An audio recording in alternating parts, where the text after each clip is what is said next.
V.S.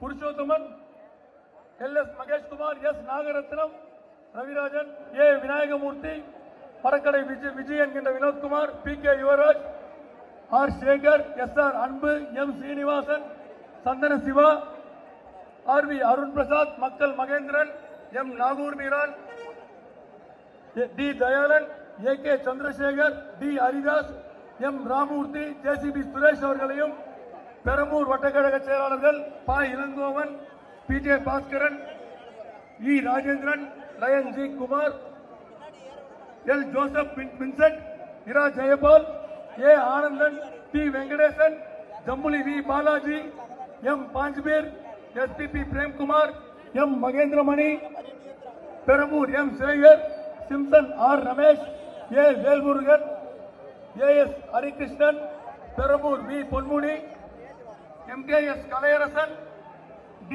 Saravanan, B. Gopinath, Chiyaan C. Senthilkumar அவர்களையும் இறுதியில் நன்றியுரை நிறுத்த இருக்கும் C. பொன்னுசாமி, D.T. ஜனார்தனன், ப. இளங்கோவன், O.A. ரவிராஜன், S. சுயம்பு, R.K. நகர் பிரசாத் அவர்களையும் ஒருங்கிணைந்த 40 வட்ட கழக செயலாளர்கள் V.S. புருஷோத்தமன், S. நாகரத்னம் மற்றும் L.S. மகேஷ்குமார்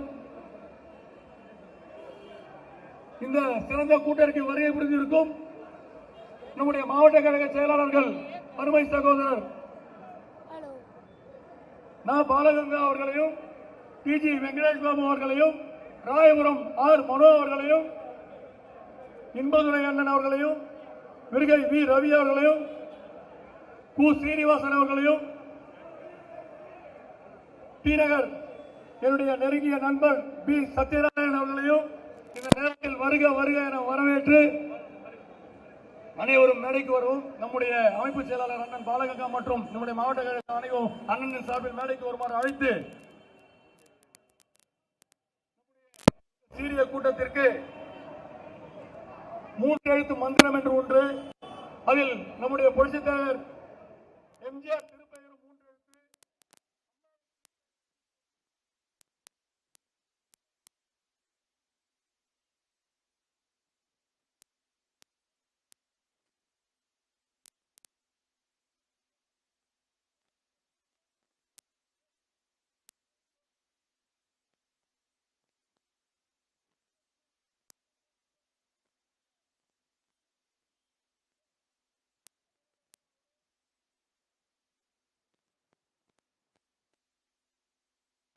தொட்டுப்பார் ஸ்டாலின் அவர்களே, தொட்டு பாருங்கள். EPS powerful power supply. இந்த நேரத்தில் நான் சொல்றதுக்கு உங்களுக்கு கடமைப்பட்டிருக்கேன். உங்களுடைய ஆண்டிமுத்து ராசா அவர்களை நாவடக்கம் தேவை, அவர்களுக்கு சொல்லி வையுங்கள். லூசு பையன், அவன் தான் லூசு பையன், அவன் தான் லூசு பையன். யார கடவுளை பார்த்து, நம் வள்ளலை பார்த்து, நம்முடைய புரட்சி தலைவரை பார்த்து, நம்முடைய பாரத் ரத்னாவை பார்த்து இந்த பிச்சைக்கார பையன் தப்பா பேசக்கூடாது. நம்ம அண்ணன் வச்சுக்கிட்டு இன்னொரு மீட்டிங்ல பார்த்துக்கலாம். நேற்று பார்த்ததுல இருந்து இவனுக்கெல்லாம் தகுதி இருக்கா? இவன் இந்த திமுக இயக்கத்தில் இருக்கிறதுக்கு தகுதி இருக்கா? இந்த லூசு பையனை வச்சிருக்க இந்த லூசு பசங்க அந்த மாதிரி கட்சி அது. மக்களுக்காகவே அர்ப்பணிப்போடு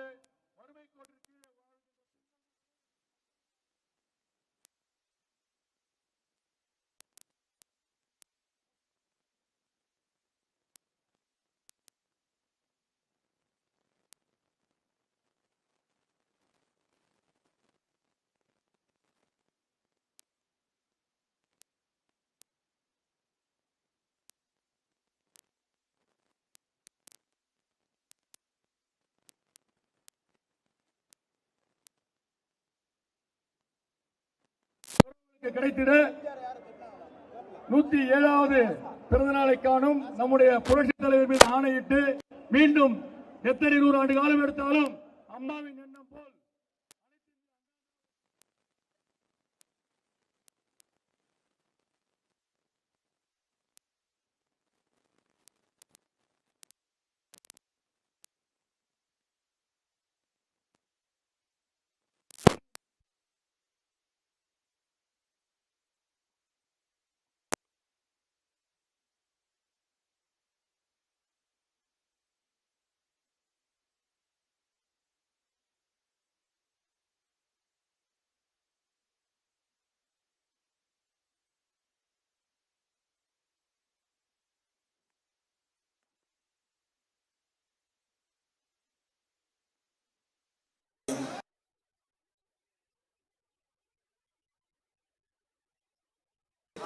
நம்மை எல்லாம் ஆளாக்கி உயர்த்திய புரட்சி தலைவர் எம்ஜிஆர் அவருடைய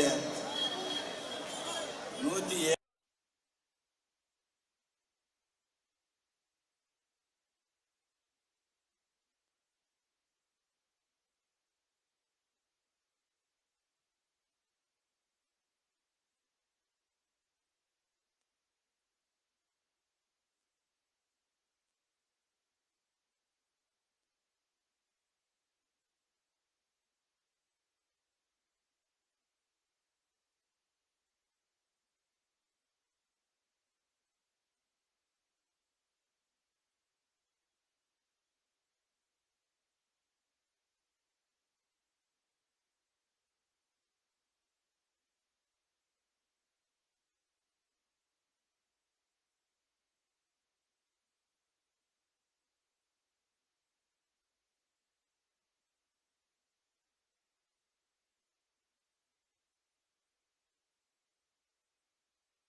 இந்த சிறப்பான நிகழ்ச்சியில் கலந்து கொண்டு சிறப்பித்துக் கொண்டிருக்கின்ற வரவேற்புரையாற்றிய கணேசன் அவர்களே, ஜனார்த்தன் அவர்களே, என் சீனிவாச பாலாஜி அவர்களே, நித்யானந்தம் அவர்களே, மணல் ஜே ரவிச்சந்திரன் அவர்களே,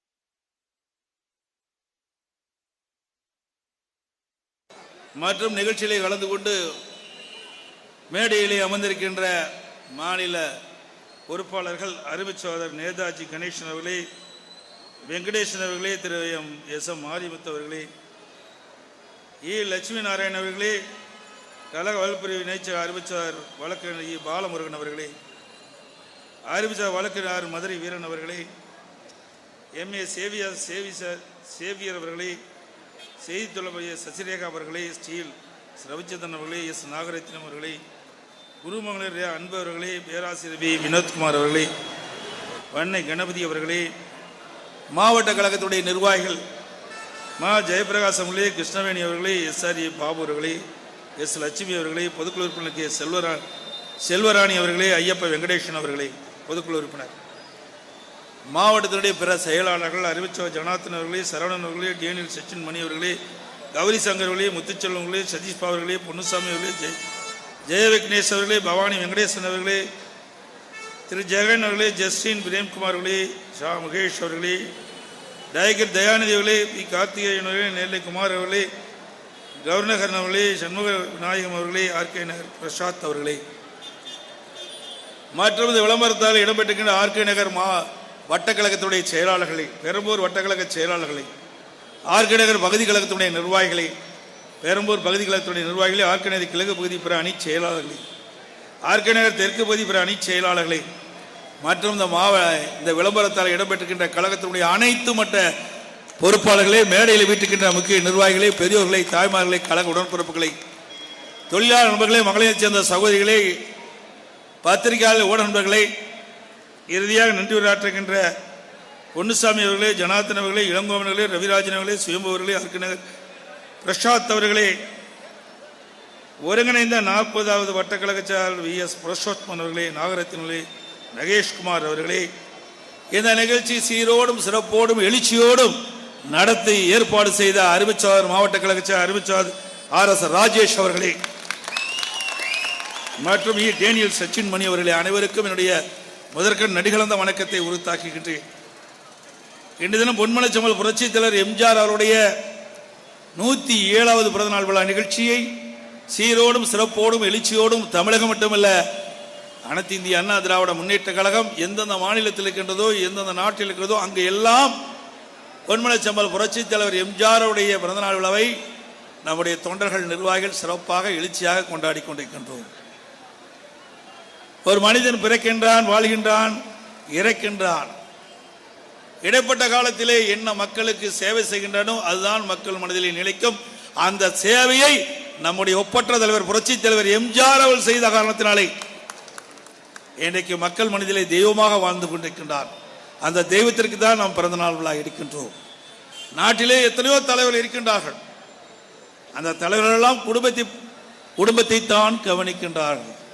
ஆனால் நம்முடைய தலைவர்கள் மக்களுக்காக சேவை செய்கின்ற தலைவர்கள். சில கட்சி நடத்தி கொண்டிருக்கின்றார்கள், குடும்பத்துக்காக கட்சி நடத்தி கொண்டிருக்கின்றார்கள். அது ஒரு கார்பரேட் கம்பெனி. ஒரு கம்பெனி எப்படி நடக்குமோ அதை கட்சியாக நடத்தி கொண்டிருக்கின்ற திமுக. அந்த குடும்பத்தை சேர்ந்தவர்கள் ஆட்சி அதிகாரத்துக்கு வர வேண்டும், பதவிக்கு வர வேண்டும் என்பதுதான் அந்த கட்சியினுடைய நோக்கம். ஆனால் அனைத்து இந்திய அண்ணா திராவிட முன்னேற்ற கழகத்தை பொறுத்தவரைக்கும் ஒரு சாமானியன் கூட உச்சபட்ச பதவிக்கு வர முடியும். ஏன் முதலமைச்சராக முடியும், பொதுச் செயலாளராக முடியும். இந்தியாவில் எந்த கட்சியாவது ஆக முடியுமா? குறிப்பா திமுகவில் ஆக முடியுமா? ஒரு வார்த்தை பேசி பாருங்க.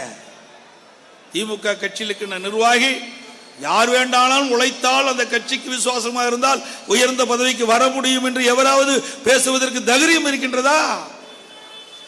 இல்லை. இந்தியாவிலேயே ஜனநாயக முறைப்படி இயங்குகின்ற ஒரே கட்சி அனைத்து இந்திய அண்ணா திராவிட முன்னேற்ற கழக கட்சி ஒன்றுதான். இந்த கட்சியில் யார் விசுவாசமாக உழைக்கின்றார்களோ, இந்த கட்சிக்கு யார் விசுவாசமாக இருக்கின்றார்களோ அவர்களுக்கு அவர் வீட்டு கதவை தட்டி பதவி வந்து சேரும். இது அண்ணா திமுக. திமுக என்று சொன்னால் அந்த திமுக குடும்பம், திமுக குடும்பம்னா கருணாநிதி குடும்பம், திரு ஸ்டாலின் குடும்பம்.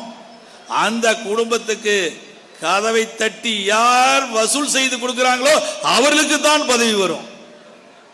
இதுதான் நம்ம கட்சிக்கும் அவர் கட்சிக்கும் உள்ள வித்தியாசம். இங்கே உழைப்பவர்களுக்கு மரியாதை உண்டு, அங்கே வசூல் செய்து கொடுப்பவர்களுக்கு மரியாதை உண்டு. இதுதான் வித்தியாசம். அது மட்டும் இல்ல, பொன்மனச்சம்பல் புரட்சித் தலைவர் எம்ஜிஆர் என்று சொன்னாலே சிறு குழந்தையிலிருந்து முதியோர் வரை தெரியாதவர்களே இருக்க மாட்டாங்க. அப்படி பிரபலமான தலைவர் தான் நம்முடைய தலைவர். அவருடைய 107வது பிறந்த நாள். அதில் சிலவற்றை நான் குறிப்பிட விரும்புகின்றேன். அவருடைய திரைப்படங்களிலே வந்த பாடல் சிலவற்றை இங்கே குறிப்பிடுவது பொருத்தமாக இருக்கும் என்று கருதுகிறேன். வாழ்ந்தவர் கோடி, மறைந்தவர் கோடி, மக்கள் மனதில் நிற்பவர் யார், மாபெரும் வீரர் மானம் காப்போர், சரித்திரம் தனியிலே நிற்கின்றார். எவ்வளவு அருமையான வரிகள். அவர் மறைந்தாலும் அவர் நடித்த படங்களில் வந்த அந்த திரைப்படங்களுடைய பாடல்கள் இன்றைக்கும் மறையாமல் இன்றைக்கு உயிரோட்டம் உள்ள வரிகளாக இருந்து கொண்டிருக்கின்றன. இப்படி பொன்மனச்சம்பல் புரட்சித் தலைவர் எம்ஜிஆர் 1917 பிறந்தார். சிறு வயதிலேயே வறுமை என்ற கொடிய நோயிலே துடித்தார். பிறகு நாடக கம்பெனியிலே சேர்ந்து நாடகத்திலே நடித்தார். படிப்படியாக உயர்ந்து திரையுலகத்திலே தனக்கென்று ஒரு முத்திரை பதித்த தலைவர் நம்முடைய தலைவர் புரட்சித் தலைவர் எம்ஜிஆர் அவர்கள். அது மட்டுமல்ல, பேர் அண்ணா அவர்கள் ஒரு முறை குறிப்பிட்டார், நீ முகம் காட்டினால் 30 லட்சம் வாக்குகள் நிச்சயம் என்று தன்னை அரசியல் அடையாளம் காட்டிய பேர் அண்ணாவை கொடியிலும் கொள்கையிலும் தன் இதயத்திலும் இயக்கத்தின் பெயரிலும் கொண்டு அனைத்து இந்திய அண்ணா திராவிட முன்னேற்ற கழகம் என்று ஆரம்பிக்கப்பட்டு பிறகு அனைத்து இந்திய அண்ணா திராவிட முன்னேற்ற கழகம் என்று பெயர் மாற்றம் செய்யப்பட்டது. இன்றைக்கு அனைத்து இந்திய அண்ணா திராவிட முன்னேற்ற கழகம் 1972ஆம் ஆண்டு துவங்கப்பட்ட கட்சி, பொன்விழா கண்ட கட்சி அனைத்து இந்திய அண்ணா திராவிட முன்னேற்ற கழக கட்சி. இன்றைக்கு அவர் நடித்த திரைப்படங்களில் நடித்த பணத்தை முழுவதும் மக்களுக்கு வாரி இறைத்து மக்கள் மனதிலே கொள்ளை கொண்ட தலைவன் பொன்மனச்சம்பல் புரட்சித் தலைவர் எம்ஜிஆர் அவர்கள். கொடுத்து கொடுத்து சிவந்த கரத்துக்கு சொந்தக்காரர் என்று உரிமையோடு சொல்லிக் கொண்ட தலைவர் தான் நம்முடைய தலைவர் பொன்மனச்சம்பல் புரட்சித் தலைவர் எம்ஜிஆர் அவர்கள். அவருடைய காலத்திலே நான் ஏற்கனவே குறிப்பிட்டதை போல பல்வேறு படங்களிலே அவருடைய பாடல் காட்சி இடம்பெற்றது. அதில் ஒரு சிலவற்றை இந்த நேரத்திலே குறிப்பிட விரும்புகின்றேன். நல்ல பெயரை வாங்க வேண்டும் பிள்ளைகளை, நம் நாடு என்னும் தோட்டத்திலே நாளை மலரும் முல்லைகளை. எவ்வளவு அழகாக அந்த பாடல் வரிகள் அமைந்திருக்கின்றன. நல்ல நல்ல பிள்ளைகளை நம்பி இந்த நாடே இருக்குது தம்பி, சிரித்து வாழ வேண்டும் பிறர் சிரிக்க வாழ்ந்திடாதே, உழைத்து வாழ வேண்டும் பிறர் உழைப்பில் வாழ்ந்திடாதே. எவ்வளவு அழகான பாடல்கள். இன்றைக்கும் இந்த பாடல்கள் ஒலித்துக் கொண்டுதான் இருக்கின்றது. இந்த பாடல் வழியாக இன்றைக்கு இளைஞர்களுக்கு இது ஒரு பாடமாக இந்த பாடல் அமைந்திருக்கின்றது. அதுக்கு பிறகு ஒன்றே குலம் என்று பாடுவோம், ஒருவனே தேவன் என்று போற்றுவோம் என்ற பாடல் மூலம் தனது மதச்சார்பினை அன்றைய தினமே வலியுறுத்தினார். இன்றைக்கு மதச்சார்பினை பற்றி பேசிக் கொண்டிருக்கின்றார்களே, அவர் திரைப்படங்களில் நடிக்கின்ற பொழுதே தன்னுடைய பாடல்களிலே மதச்சார்பினை எப்படி நாட்டு மக்களுக்கு எடுத்து சொல்ல வேண்டும் என்ற அடிப்படையிலே பாடல் மூலமாக தெளிவுபடுத்தியிருக்கின்றார். அதே போல நான் ஆணையிட்டால் அது நடந்துவிட்டால் இங்கு ஏழைகள் வேதனைப்பட மாட்டார், எவ்வளவு அழகாக பாடியிருக்கின்றார். அப்படி ஏழைகளுக்காக குரல் கொடுத்த தலைவன் தான் நம்முடைய ஒப்பற்ற தலைவன் புரட்சி தலைவர் எம்ஜிஆர் அவர்கள்.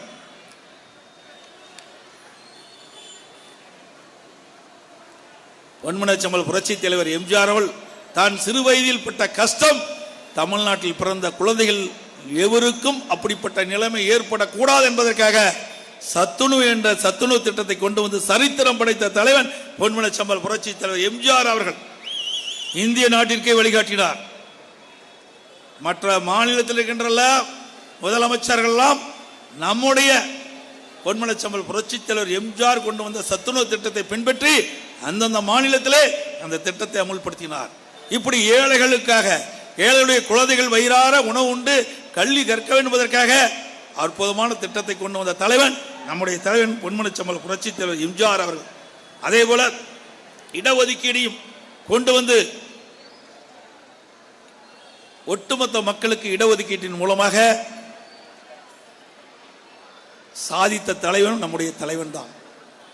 அதே போல இதையும் புரட்சி தலைவி அம்மா அவர்கள் பொன்மனச்செம்மல் புரட்சி தலைவர் எம்ஜிஆர் இடஒதுக்கீட்டை இன்றைக்கு அதை சட்டமாக்குவதற்காக நடவடிக்கை எடுத்ததும் இதையும் புரட்சி தலைவி அம்மா அவர்கள். அதோடு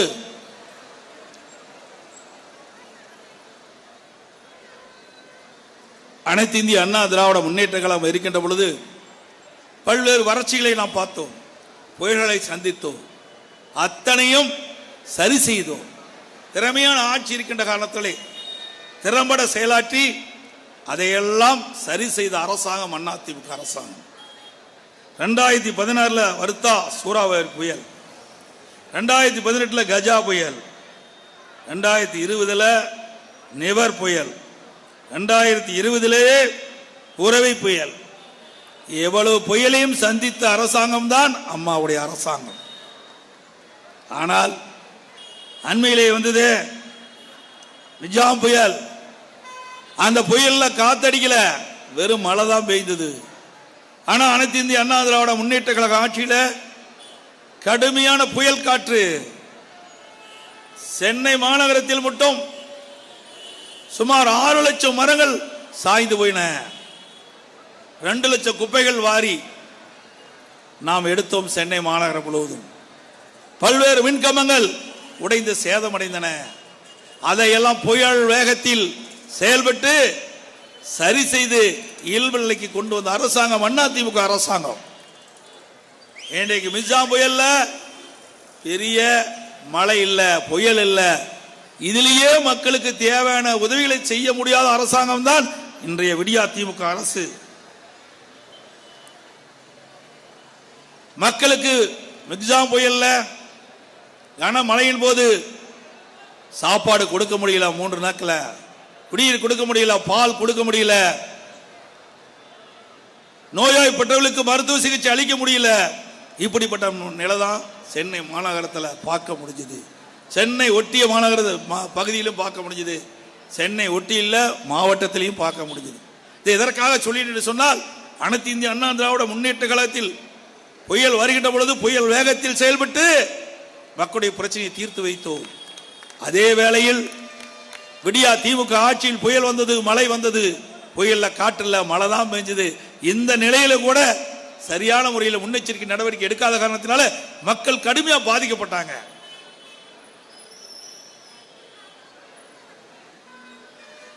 அதே போல தென் மாவட்டத்தில்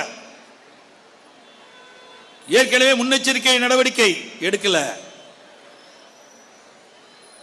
என்னை மிக்ஜாம் புயல் வருவதற்கு முன்பாகவே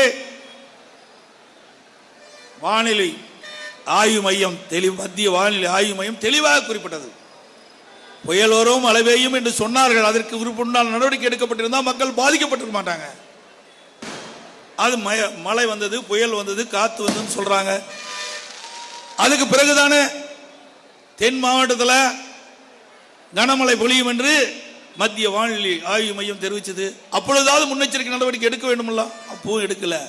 இதனால் தூத்துக்குடி, திருநெல்வேலி, தென்காசி, கன்னியாகுமரி மாவட்ட மக்கள் கடுமையாக கனமழையால் பாதிக்கப்பட்டாங்க. நான் நேரடியாக போய் பார்த்தேன். அவர்களுக்கு உணவு கிடைக்கல, பால் கிடைக்கல, மருத்துவ வசதி கிடைக்கல, தங்குவதற்கு இடம் கிடையாது. அவ்வளவு துன்பத்தில் மக்களை பார்த்தேன். இதே அனைத்து இந்திய அண்ணா திராவிட முன்னேற்ற கழக ஆட்சியில் சென்னை மாநகரத்தில் வடகிழக்கு பருவமழை துவங்குவதற்கு முன்பாகவே அனைத்து இந்திய அண்ணா திராவிட முன்னேற்ற கழக அரசாங்கம் முக்கிய இலாக்கா சேர்ந்த செயலாளர்களை அழைத்து நல்ல ஆலோசனைகள் வழங்குவோம். குறிப்பாக வருவாய்த்துறை, உள்ளாட்சித்துறை, மின்சாரத்துறை, பொதுப்பணித்துறை, நெடுஞ்சாலைத்துறை, காவல்துறை, இப்படி முக்கிய துறை அதிகாரிகள், உயர் அதிகாரிகள் அழைத்து, செயலாளர் அழைத்து ஆலோசனை கூட்டம் போட்டு இந்த வடகிழக்கு பருவமழை துவங்குவதற்கு முன்பு என்னென்ன முன்னெச்சரிக்கை நடவடிக்கை எடுக்க வேண்டும் என்று திட்டமிட்டு செயல்படுத்தினோம். சென்னை மாநகரத்தை பொறுத்த வரைக்கும் ஒவ்வொரு மண்டலத்திற்கும் ஒவ்வொரு IAS அதிகாரிகள் நியமித்தோம். அந்த IAS அதிகாரிகளுக்கு தகுந்த ஆலோசனை வழங்கப்பட்டது. அந்த IAS அதிகாரிகள் கிட்டத்தட்ட ஒரு 40 நாட்களுக்கு வடகிழக்கு பருவமழை துவங்குவதற்கு 40 நாட்கள் முன்பாகவே அவருக்கு ஒதுக்கப்பட்ட மண்டலத்துக்கு சென்று வார்டு வாரியா, வட்ட டிவிஷன் வாரியாக அங்கங்கே அதிகாரிகளை சந்தித்து, அங்க இருக்கின்ற மக்களை சந்தித்து, எந்தெந்த பகுதியில் என்னென்ன பிரச்சனை என்று, கனமழை பொழிந்தால், புயல் அடித்தால் என்ன முன்னெச்சரிக்கை நடவடிக்கை எடுக்க வேண்டும் என்று ஆய்வு செய்து அரசுக்கு தெரிவிக்கப்பட்டு அதை உடனுக்குடன் நிறைவேற்றப்பட்ட காரணத்தினாலே கடுமையான மழை பொழிந்தாலும் சரி, புயல் அடித்தாலும் சரி, முன்னெச்சரிக்கை நடவடிக்கை எடுப்பதிலே முன்னெச்சரிக்கையாக செயல்பட்ட அரசாங்கம் அதிமுக அரசாங்கம். இன்றைக்கு அப்படியா செஞ்சாங்க? பல்வேறு இடங்களில் தூர்வாரல. இதனால் கனமழையின் போது அங்கங்கே மணல் நீர் தேங்கி கடுமையா பாதிக்கப்பட்டாங்க. இப்ப வர்ற வழியில கூட எனக்கு வரவேற்பு கொடுத்துட்டு இருந்தாங்க. ஒரு தாய்மார் சொன்னாங்க, எங்க பகுதியில் அடைச்சிருக்குது, தண்ணி போகலின்னு சொன்னாங்க. இப்படிப்பட்ட அவலங்களை தான் இந்த ஆட்சியில பார்க்க முடிகிறது.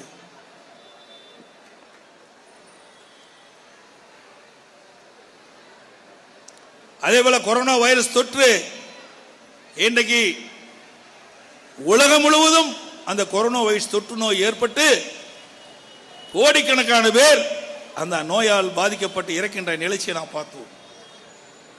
நம்ம இந்தியாவில், நம்முடைய தமிழ்நாட்டில் இந்த கொரோனா வைரஸ் தொற்று வேகமாக பரவியது. அந்த நோய் எப்படி இருக்கும் என்பது தெரியாது, அது எப்படி மக்களுக்கு வருவதும் தெரியாது. காற்றின் வழியாக அந்த வைரஸ் மக்களை தொற்றிக்கொண்டு கொரோனா வைரஸ் நோய் ஏற்படும். அந்த கொரோனா நோய் பாதிக்கப்பட்டவர்களுக்கு என்ன அறிகுறி என்பது கூட தெரியாத நேரம், அதற்கு என்ன சிகிச்சை செய்ய வேண்டும் என்பது கூட முழுமையாக தெரியாத நேரம்.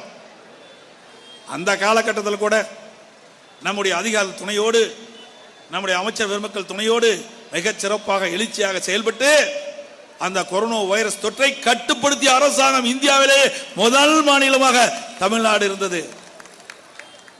அந்த கொரோனா காலத்திலேயே குடும்ப அட்டைக்கு 1000 ரூபாய் கொடுத்தோம்.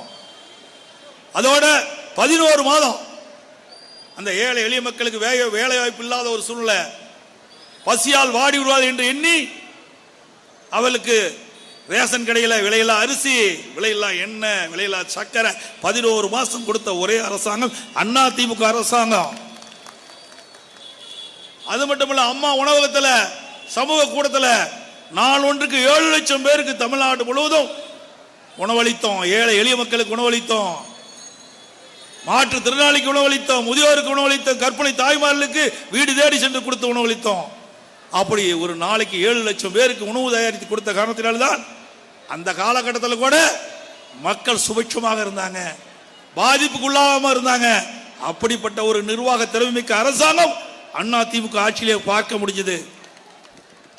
இன்றைய தினம் என்ன, படிப்படியா அம்மா உணவகத்தை மூட ஆரம்பிக்கிறாங்க.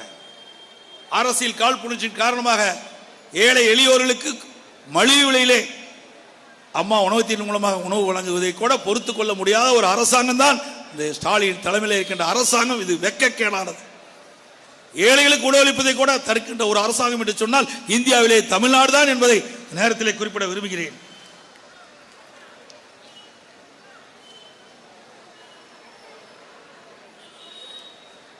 அதே போல அனைத்து இந்திய அண்ணா திராவிட முன்னேற்ற கழக ஆட்சி இருக்கின்ற பொழுது, இதே புரட்சி தலைவி அம்மா இருக்கின்ற பொழுது, இன்றைக்கு சென்னை மாநகரத்தில் மழைநீர் வடிகால் வசதி செய்வதற்காக 2400 கிலோமீட்டர் தேர்வு செய்யப்பட்டு அதை phase 1, phase 2, phase 3 என்று எடுக்கப்பட்டு அந்த திட்டத்தை நடைமுறைப்படுத்தினோம்.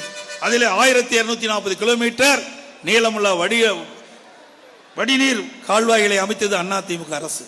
அதற்கு பிறகு ஆட்சி மாற்றம் ஏற்பட்டது. இதுவரை முழுமையாக முடிக்கல. இதுவரை வடிநீர் கால்வாய்கள் முழுமையாக முடிக்கல. அதனாலதான் மிக்ஜாம் புயல் வந்த பொழுது ஆங்காங்கே தண்ணி தேங்கி மக்கள் பாதிக்கப்பட்டாங்க. அப்ப கூட என்ன சொல்றாங்க, இந்த முதலமைச்சர் சொல்றார் 98% மழைநீர் வடிகால் கால்வாய் முடிக்கப்பட்டு விட்டது. இங்கே இருக்கின்ற மேயர் குறிப்பிடுகிறார் 98% முடிந்து விட்டது பணி. இங்கே இருக்கின்ற சென்னையில் இருக்கின்ற 2 அமைச்சர்கள், பொய் பேசுவதற்காக இருக்கின்ற 2 அமைச்சர்கள், அத்தனையும் பொய்.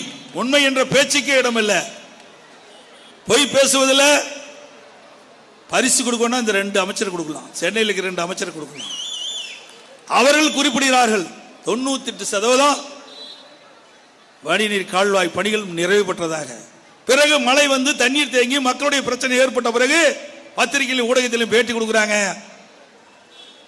கிட்டத்தட்ட 38% தான் முடிஞ்சிருக்குது, எஞ்சிய பணிகள் அப்படியே இருக்கு சொல்றாங்க. எந்த அளவுக்கு பச்சை பொய் பேசுகின்ற அமைச்சர் இருக்கின்றார்கள், முதலமைச்சர் இருக்கின்றார்கள், மேயர் இருக்கின்றார்கள் எண்ணி பார்க்க வேண்டும். மக்களை எப்படியெல்லாம் ஏமாற்றுகிறார்கள். இது அனைத்து இந்திய அண்ணா திராவிட முன்னேற்ற கழகத்தில் கொண்டு வந்த திட்டம், இவர்கள் கொண்டு வந்த திட்டம் அல்ல. அந்த திட்டத்தை கூட முழுமையாக நிறைவேற்றப்படவில்லை. அதற்கு காரணம் கலெக்ஷன் கமிஷன் கரப்ஷன். அதுதான் அவர்களுக்கு முக்கியம். அதனாலதான் இது தள்ளி போச்சு. இதே அனைத்து இந்திய அண்ணா திராவிட முன்னேற்ற கழக ஆட்சி இருந்தா ஒரே ஆண்டில் எஞ்சிய நீளமுள்ள வடிநீர் கால்வாய் பணிகளை நிறைவேற்றப்பட்டு எங்கேயும் சென்னை மாநகரத்தில் தண்ணி தேங்காம நாங்க பார்த்திருப்போம். நாங்க விட்டு சென்ற பணி, எஞ்சி இருக்கிற பணி கூட முழுமையா செய்ய வக்கில் அவர்களுக்கு. எல்லாவற்றையும் ஊழல், ஊழல் இல்லாத நிலையே கிடையாது.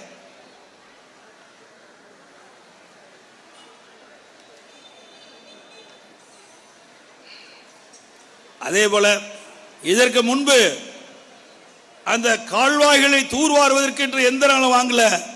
அனைத்து இந்திய அண்ணா திராவிட முன்னேற்ற கழக ஆட்சி வருகின்ற பொழுதுதான், அது அம்மா அரசு இருக்கின்ற பொழுதுதான் அதற்கு எந்திரங்கள் வாங்கப்படுகின்றன. அங்கே இருக்கின்ற கால்வாய்கள் சரியான முறையில் தூர்வாரி மழை காலத்திலே தண்ணீர் தேங்காமல் வடிநீர் கால்வாய் வடிநீர் வசதி செய்து கொடுப்பதற்காக இன்றைக்கு 8 கோடி ரூபாய் மதிப்பீட்டில் 3 ரோபோட்டிக் எக்ஸ்கலேட்டரும் 11 கோடி ரூபாய் மதிப்பீட்டில் மினி ஆம்பிபியன் வாகனம் வாங்கப்பட்டு அதை பயன்படுத்தி ஆங்காங்க இருக்கின்ற கால்வாயில் இருக்கின்ற தூர்களை அகற்றி மழை காலங்களில் தண்ணீர் தடையில்லாமல் செல்லுகின்ற சூழ்நிலையை நாங்கள் தான் உருவாக்கி தந்திருக்கிறோம். நாங்கள் கொடுத்த வாகனத்தையாவது சரியான முறையில் பயன்படுத்தி இருந்தா, சரியான முறையில் தூர்வாரப்பட்டிருந்தா மக்கள் மிக்ஜாம் புயல் பாதிக்கப்பட்டிருக்கின்றனர் என்பதை மட்டும் நேரத்தில் குறிப்பிட விரும்புகின்றேன்.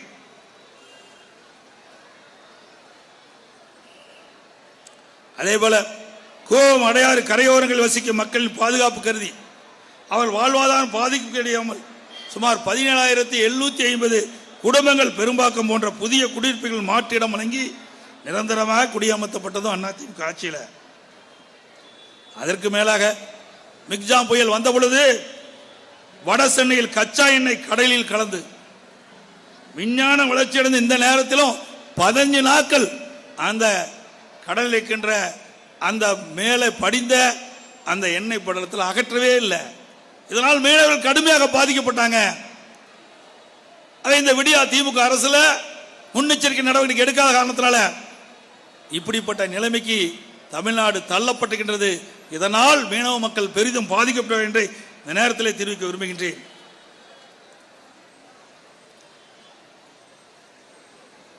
எப்பொழுது பார்த்தாலும் நம்முடைய முதலமைச்சர் பேசுவார். இந்தியாவிலே நம்பர் 1 முதலமைச்சர் சொல்லுவார். எதுல? ஊழல் செய்வதில் நம்பர் 1 முதலமைச்சர் நம்முடைய முதலமைச்சர்.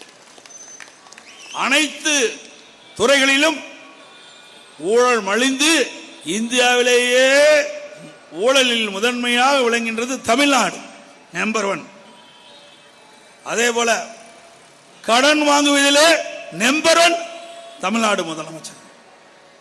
2011 திமுக ஆட்சியிலிருந்து இறக்கப்பட்ட பொழுது இதே புரட்சி தலைவி அம்மாவில் தமிழகத்தில் முதலமைச்சராக பொறுப்பேற்கின்ற பொழுது 1,14,000 கோடி கடல்ல தான் விட்டுட்டு போனாங்க இந்த திமுக ஆட்சியாளர்கள்.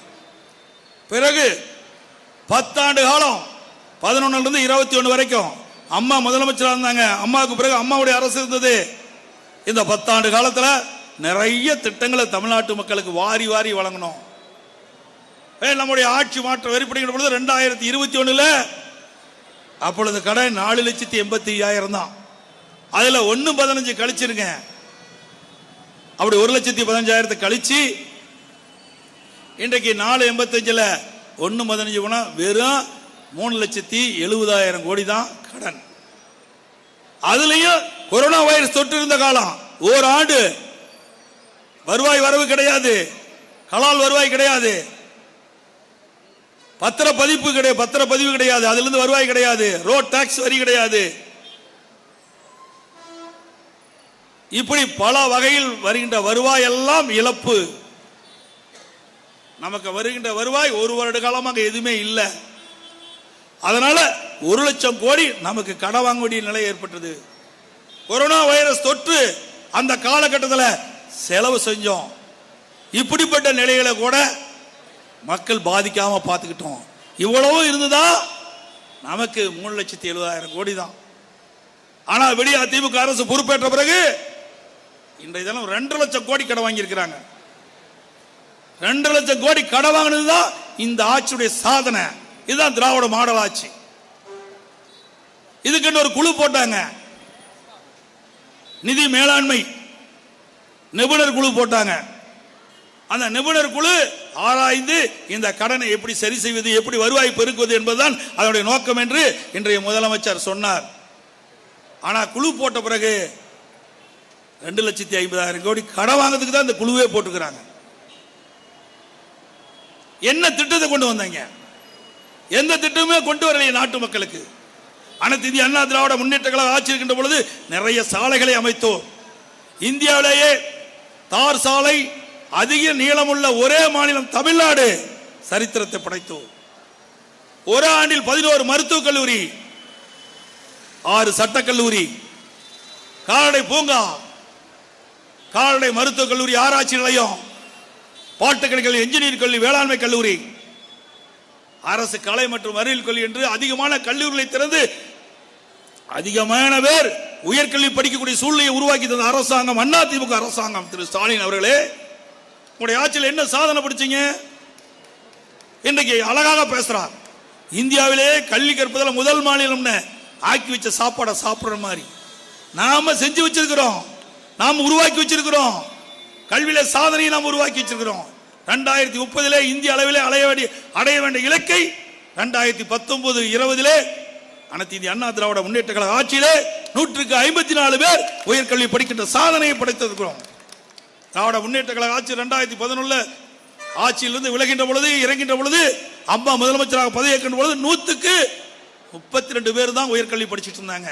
இன்றைக்கு 154 பேர் உயர்கல்வி படிக்கிறான்னு சொன்னால் கல்வியில புரட்சி, மறுமலர்ச்சி, கல்விக்கு அதிக நிதி ஒதுக்கீடு, நிர்வாக திறமை, இதெல்லாம் இருந்த காலத்தில் தானே நாம சாதனை படிச்சிருக்கிறோம்.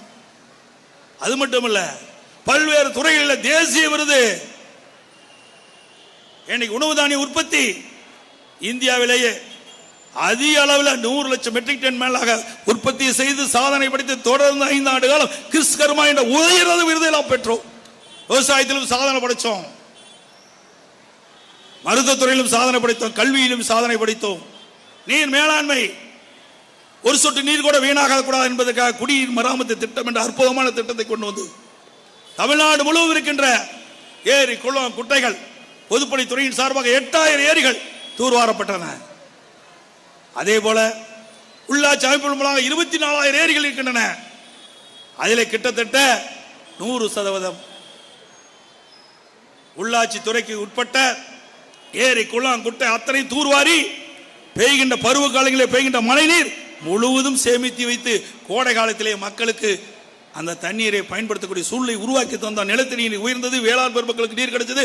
குடிநீருக்கு பஞ்சம் இல்லாமல் தண்ணி கிடைத்த அற்புதமான அரசாங்கமாக நாங்கள் செயல்படுத்தினோம்.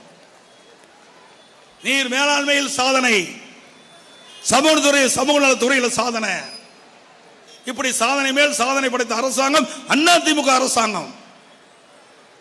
அதே போல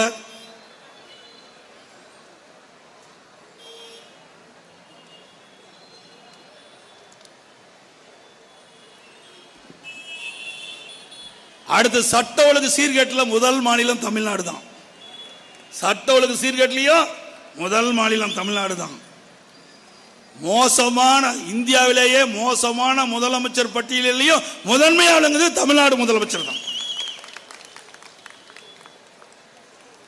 இன்றைக்கு தமிழ்நாடு முதலமைச்சரை பொறுத்த வரைக்கும் அது ஒரு குடும்ப கட்டுப்பாட்டுக்கு போயிட்டது. இந்தியாவில் ஒரு மாநிலத்துக்கு ஒரு முதலமைச்சர் தான் இருப்பாங்க. ஆனா தமிழ்நாட்டுக்கு தான் 4 முதலமைச்சரை பார்க்க முடியுது. குடும்பத்திற்கு ஆட்சி அதிகாரம் போய்விட்டது. இன்றைக்கு இருக்கிற முதலமைச்சர் ஒரு பொம்மை போல் செயல்படுகிறார். ஒரு திறமை இல்லாத, நிர்வாக திறமை இல்லாத ஒரு அரசாங்கத்தை இன்னைக்கு மக்கள் பார்க்கிறார்கள். அதனாலதான் இவ்வளவு பிரச்சனை இருக்குது. அதோட இந்த ஆட்சி பொறுப்பேற்ற பிறகு கடுமையான வரி விதிப்பு. இன்றைக்கு சொத்து வரி, வீட்டு வரி 100% அதிகரித்திருக்குது. இது சென்னை மாநகராட்சி. நீ சென்னை மாநகராட்சியில் கடந்த அதிமுக ஆட்சியில் 2 கோடி பேருக்கு நீங்க சரி ஒரு வீட்டுக்கு 2,000 ரூபாய் வரி கட்டிட்டு இருந்தீங்களா? இப்போ 4,000 ரூபாய் வரி கட்டணும். 100% ஏற்றிட்டாங்க. அடுத்தது கடை வரி. நீங்க ஏதாவது கடை வச்சிருந்தீங்கன்னு வச்சுக்க, ஒரு 3,000 ரூபாய் அதுக்கு வரி கட்டிட்டு இருந்தா இன்றைய தினம் 7,500 ரூபாய் கட்டணும். 150% வரி உயர்வு. வீட்டு வரி 100% உயர்வு. கடை வரி 150%.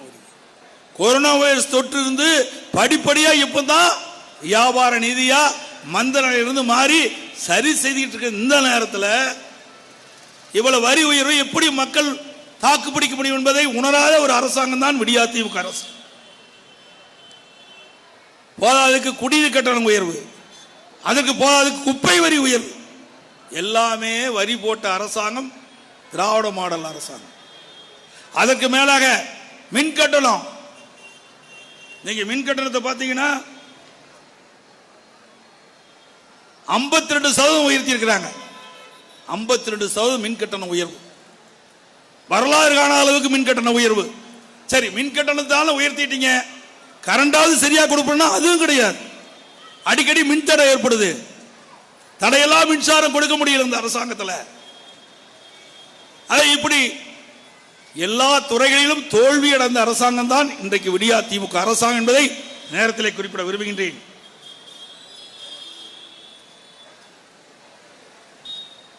ஆவின் பால் விலை உயர்வு.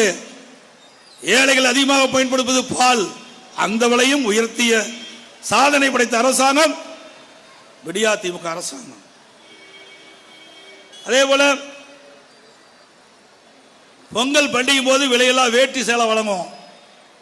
அதையும் குறிப்பிட்ட நாள் அதையும் நிறுத்திட்டாங்க. ஏன்னா பொங்கல் பண்டிகை வருகின்ற போது, தைப்பொங்கல் பண்டிகை வரும்போது பல்வேறு பகுதியில் வேலைக்கெல்லாம் சொல்றாங்க. அவர்கள் வீடு திரும்புகின்ற ஒரு 10 நாள் 15 நாள் ஆகும். ஆனால் அதிமுக ஆட்சி இருக்கின்ற பொழுது அவர்கள் பெற்றுக்கொள்ளுகின்ற வரை 1 மாதம், தைப்பொங்கல் 1 மாதம் எந்த தேதியில் வந்தாலும் அவளுக்கு ஒதுக்கப்பட்ட சீலை வேஷ்டிகளை பெற்றுக்கொள்ளலாம். அதையும் இந்த அரசாங்கம் செய்யல. அதுல 30% மீதி ஆயிட்டது. அது எங்க போச்சுன்னு தெரியல. அதிமுக ஆட்சி வந்ததை கண்டுபிடிப்போம். போக்குவரத்து தொழிலாளர்கள் இன்னைக்கு வேலை நிறுத்தம். விடியா திமுக அரசு ஆட்சிக்கு வந்த பொழுது போக்குவரத்து தொழிலாளருடைய நிலுவைத் தொகை முழுவதும் வழங்கப்படும் சொன்னீங்க. இதுவரைக்கும் வழங்கல, போராடிட்டு இருக்காங்க. ஆனா இந்த அரசு கண்டுகொள்ளவில்லை. அதே போல அரசு ஊழியர்கள் அவர்களுக்கு பழைய ஓய்வு திட்டம் அகவலைப்படி நிலுவை வழங்குவேன்னு சொன்னாங்க, அதுவும் கொடுக்கல.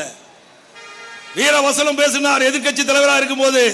இன்றைய முதலமைச்சர் அன்றைக்கு எதிர்க்கட்சி தலைவராக இருந்தார். திராவிட முன்னேற்ற கழகம் ஆட்சிக்கு வந்த உடனே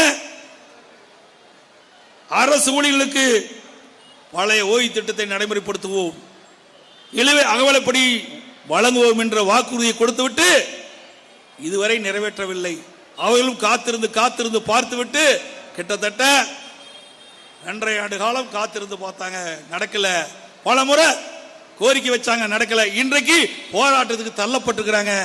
ஆகவே ஆட்சியில் இருக்கின்ற ஒரு நிலைப்பாடு, ஆட்சிக்கு வந்த பிறகு ஒரு நிலைப்பாடு. இரட்டை வேடம் போடுகின்ற ஒரே கட்சி திமுக கட்சி தான். அதுல இப்ப எது கேட்டாலும் நிதி இல்ல நிதி இல்லைன்னு சொல்றாங்க. ஆனா இங்க காற்பந்தயம் நடத்துறதுக்கு நிதி இருக்குது. காற்பந்தயம் அவசியமா? அது இல்லைன்னா நாட்டில் எதுவுமே நடக்காதா? அது சென்னை மாநகரத்துக்குள்ள அதிகமா போக்குவரத்து பகுதியா இருக்கிற மருத்துவமனை இருக்குது, அங்க இருக்கின்ற சென்ட்ரல் ரயில்வே ஸ்டேஷன் இருக்குது. இப்படி மக்கள் அதிகமாக குழுமைகின்ற இடம், அதிகமாக வாகனம் செல்கின்ற இடத்துல ஃபார்முலா 4 கார் பந்தயத்தை நடத்துவதற்காக நிதி ஒதுக்கீடு செய்யப்பட்டு நீதிமன்றம் வரைக்கும் போய் அது நின்று கிடக்குது. இந்த பணத்தை எப்படியெல்லாம் விரயமாக்கிறார் என்பதை பார்க்க வேண்டும்.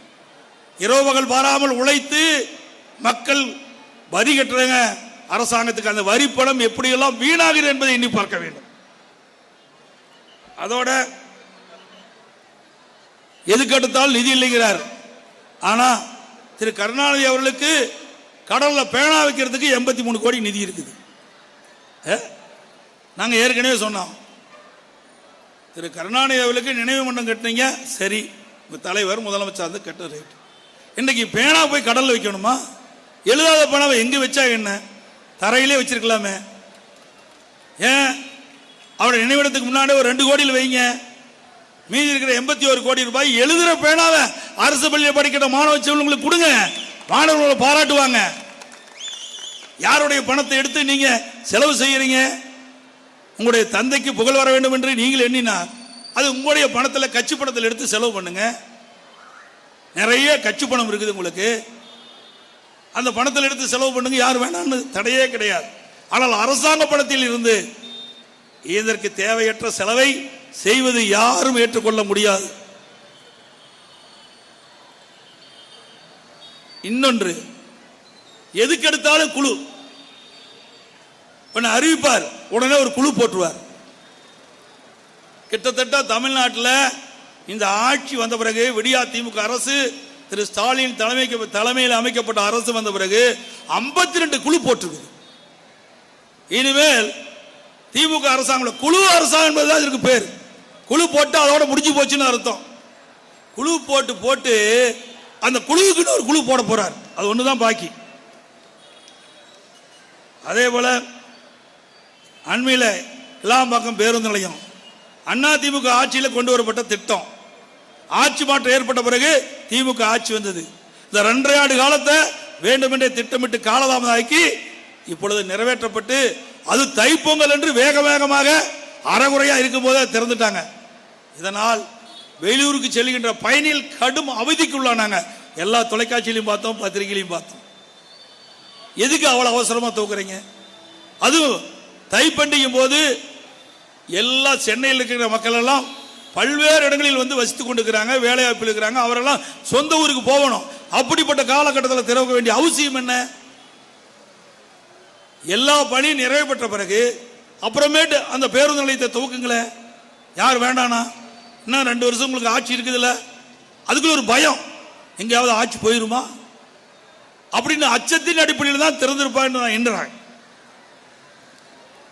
அண்மையில் திமுக மாநில 2வது இளைஞர் மாநாடு சேலத்தில் பெத்தநாயக்கம்பள்ளியில் நடத்தினாங்க. ஏன்னா சேலம் என்றால் அதிமுக கோட்டை, அதை எவரால் அசைக்க முடியாது.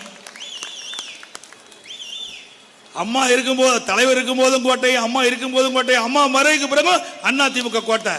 11 சட்டமன்றத்தில் 10 சட்டமன்றத்தில் வென்ற கட்சி அண்ணா திமுக கட்சி. அங்க திரு ஸ்டாலினுடைய அறிவுரின் பேரில் இன்றைக்கு விளையாட்டுத்துறை அமைச்சராக இருக்கிற திமுகவுடைய இளைஞர் மாநில செயலாளர் இருக்கிற திரு உதயநிதி ஸ்டாலின் சேலத்தை தேர்ந்தெடுத்து அதுக்கு ஒரு உள்ளாட்சித்துறை அமைச்சரை அவருக்கு நியமித்து அங்க ஒரு மாநாடு நடத்தினாங்க. திமுக மாநில இளைஞர் மாநாடு நடத்தினாங்க. அதுல நடந்த வேடிக்கை கூத்து என்ன தெரியுமா? உங்களுக்கு எல்லாமே பத்திரிகை ஊடகத்தில் பார்த்திருப்பீங்க. அதுக்கு முன்பு ஸ்டாலின் பேசுறார், அந்த இளைஞர் மாநாட்டில் பேசுறாரு, அதுக்கு முந்தியும் பேசுறாரு அந்த மாநாட்டை பத்தி. அப்ப சொல்றாரு, இந்திய கூட்டணிக்கு இது ஒரு முன்னோட்டமாக இருக்குன்னு சொன்னார். திமுக இளைஞர் மாநில மாநாடு இந்திய கூட்டணிக்கு ஒரு முன்னுதாரணமாக இருக்குன்னு சொன்னார். உண்மைதான். அந்த இளைஞர் மாநாட்டில் சீட்டாடுற காட்சியை பார்த்தோம், மது அருந்துற காட்சியை பார்த்தோம், குத்தாட்டம் போடுற காட்சியை பார்த்தோம். அதுக்கு மேலாக நீட் தேர்வு ரத்து செய்யப்படும் என்று 2021 பொதுத் தேர்தலில் இன்றைய முதலமைச்சர் திமுக தேர்தல் அறிக்கையில் குறிப்பிட்டு வெளியிட்டார். திமுக ஆட்சிக்கு வந்தவுடன் முதல் கையெழுத்து நீட் தேர்வு ரத்து செய்யப்படும் என்று எல்லா பொதுக்கூட்டத்திலும் பேசினார். அவருடைய மகன் உதயநிதி ஸ்டாலினும் பேசினாங்க. அதுக்கு பிறகு ஆட்சிக்கு வந்த பிறகு 6 மாசமா நடைமுறைப்படுத்த முடியல. பிறகு உதயநிதி ஸ்டாலின் அவர்கள் பேசுறாரு, நீட் தேர்வு ரத்து செய்வதற்கு ரகசியம் இருக்குன்னு சொன்னார். அந்த ரகசியமும் என்னன்னு கடைசி வரைக்கும் தெரிவிக்கல. அதுக்கு பிறகு ஒரு கையெழுத்துல ரத்து செய்யப்படும் என்று சொல்லிவிட்டு சுமார் 50 லட்சம் பேர் கையெழுத்திட்டு வாங்கன்னு சொன்னாங்க. சரி, 50 லட்சம் கையெழுத்து வாங்கியாவது முறையா போய் ஜனாதிபதி கொடுத்தாங்கன்னா அதுவும் இல்லை. அந்த சேலத்தில் நடந்த இளைஞர் மாநாட்டில் கொண்டு வந்து அதை வச்சு அழகு பார்த்து பிறகு கையெழுத்து போட்ட அந்த அட்டைகள் எல்லாம் காட்டிலே பறக்க விட்டு காலிலே மிதிவிட்டு குப்பை தொட்டிக்கு போன காட்சி தான் பார்க்க முடியுது. இவரெல்லாம் நீட் தேர்வை ரத்து செய்கின்றவர்கள். இதற்கு திமுக கூட்டணியில் அங்க வைக்கிற கட்சிகள் எல்லாம் வேக வேகமாக கையெழுத்து போட்டாங்க. அவருடைய கையெழுத்தெல்லாம் அந்த இளைஞர் மாநாட்டில் சிதறி போய் மிதிவிட்டு குப்பைக்கு போன காட்சியை மக்கள் எல்லாம் தொலைக்காட்சியில் பார்த்தாங்க, பத்திரிகையில் பார்த்தாங்க, சமூக வலைதளங்களில் கூட பார்த்தாங்க. அதை கூட சில பத்திரிகையிலையும் ஊடகத்திலையும் காண்பிக்கவே இல்லை. பயம். இங்க இருக்கிற பத்திரிகைலாம் எடுப்பாங்க, அழகா எடுப்பாங்க, ஃபுல்லா எடுப்பாங்க, ஆனா போட மாட்டாங்க. இனியாவது போடுங்கப்பா. தொலைக்காட்சியுடைய தர்மம், பத்திரிகையுடைய தர்மம் நிலைநாட்டுங்க. ஏன் பயப்படுறீங்க? அண்ணா திமுக ஆட்சி நான் முதலமைச்சர் இருந்த பொழுது எப்படியெல்லாம் எங்களுடைய ஆட்சி விமர்சனம் செஞ்சீங்க. உங்களுக்கு சுதந்திரம் கொடுத்தோம். மக்களுடைய பிரச்சனை யாராக இருந்தாலும் தெரிவிக்கலாம். அப்பதான் அதை சரி செய்ய முடியும். ஒரு நல்ல அரசாங்கம் இருந்தால் ஒரு நாணயத்துக்கு இரு பக்கம் போல எதிர்க்கட்சி சொல்லுவதை கேட்க வேணும். எதிர்க்கட்சி போடுகின்ற மீட்டிங்க்கு தடை பண்ணக்கூடாது. போய் நீதிமன்றத்துக்கு போய் அங்க அனுமதி வாங்கி இந்த கூட்டத்தை நடத்துறோம். கேவலமா இருக்குது. தில்லு திராணி வேணும் எதுக்கிறதுக்கு. ஸ்டாலின் அவர்களே, அனைத்து இந்திய அண்ணா திராவிட முன்னேற்ற கழக ஆட்சி நான் முதலமைச்சர் இருந்த காலகட்டத்தில் எத்தனை போராட்டங்கள் நடந்தது தமிழகத்திலே. அத்தகைய அனுமதி கொடுத்தோம். ஒரு நாட்டு சுதந்திர நாடு, ஒவ்வொரு மனிதனுக்கும் சுதந்திரம் உண்டு. ஜனநாயக முறைப்படி விமர்சனம் செய்வதற்கு உரிமை உண்டு. ஒரு ஆட்சியில் ஏற்படுகின்ற கோளாறுகள், பிரச்சனைகளை சுட்டிக்காட்டுவது எதிர்க்கட்சியுடைய கடமை. அதை நிறைவேற்றுவது ஆளுங்கட்சியுடைய கடமை. இந்த ஆட்சியில் மிகப்பெரிய தவறு நடந்துகிட்டு இருக்குது, ஊழல் நடந்துகிட்டு இருக்குது, அதை எடுத்து சொல்வதற்கு இந்த கூட்டம். இதை நீங்கள் தடை செய்கிறது. காவல்துறை வச்சு அனுமதி கொடுக்க மறுக்குது. பிறகு நாங்கள் நீதிமன்றம் போய் அனுமதி வாங்கி இந்த கூட்டத்தை நடத்திட்டு இருக்கிறோம். இதையெல்லாம் தொலைக்காட்சியில் போடுங்க, பத்திரிகையில் போடுங்க.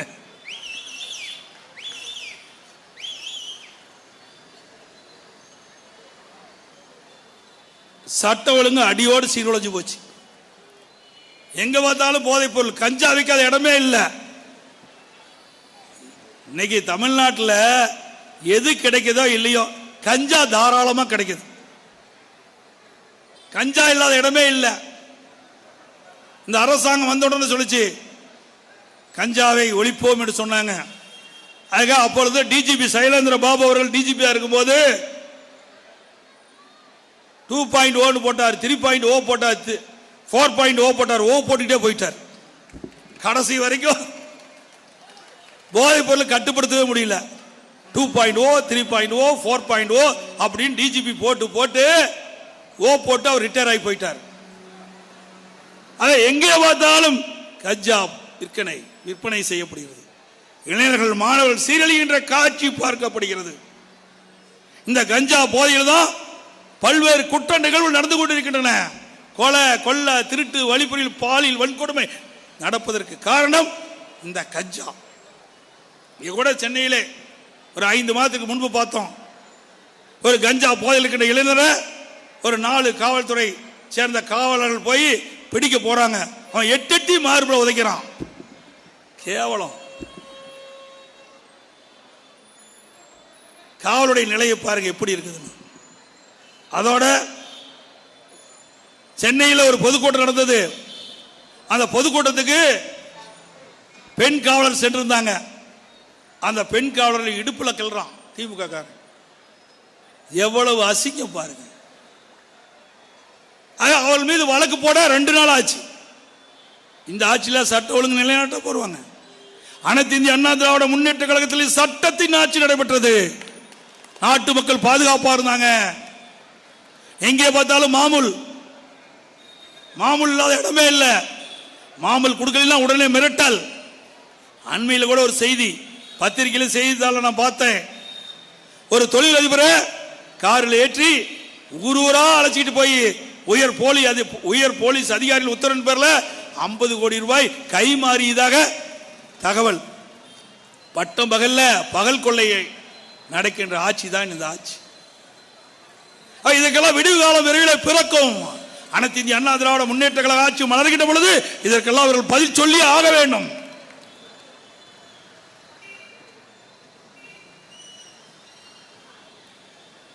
அதே போல இந்த வடசென்னை வடக்கு கிழக்கு மாவட்டத்தில் விடியா திமுக ஆட்சியில் நிறைய திட்டங்கள் நிறைவேற்றவே இல்லை. அண்ணா திமுக ஆட்சியில் போடப்பட்ட திட்டங்கள்லாம் முடங்கி கிடக்குது.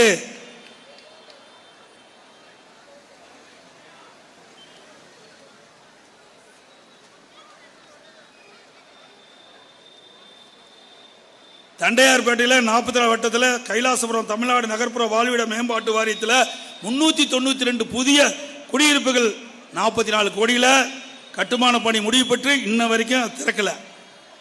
இன்றைக்கு முதலமைச்சர் இந்த வீட்டெல்லாம் திறக்கிறதுக்கு நேரம் இல்லை. ஸ்பெயினுக்கு போயிட்டார்.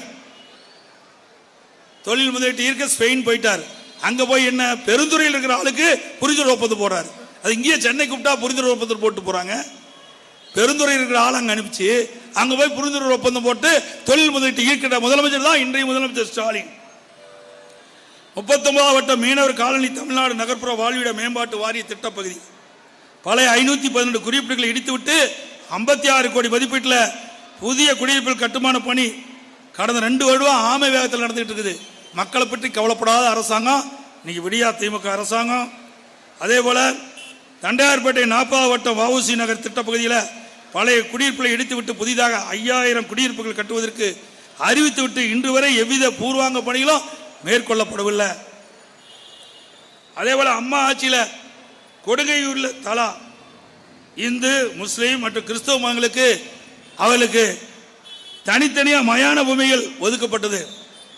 அந்த இடத்தை மேம்படுவதற்கு 6 கோடி ஒதுக்கப்பட்டது. ஆனால் திமுக ஆட்சிக்கு வந்த உடனே அப்படியே கிடப்பில் போட்டாங்க, கைவிட்டுட்டாங்க.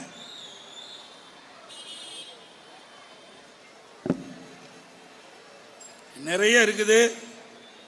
மணலி சாலையில் மட்டும் 106 கோடி செலவில் பால பணிகள் மந்த நிலையில் செயல்படுத்தி வருகின்றன. அதனால பொதுமக்கள் கடும் போக்குவரத்து நெரிசல், எரிபொருள் கூடுதல் செலவு மிகவும் பாதிப்படைந்திருக்கிறாங்க.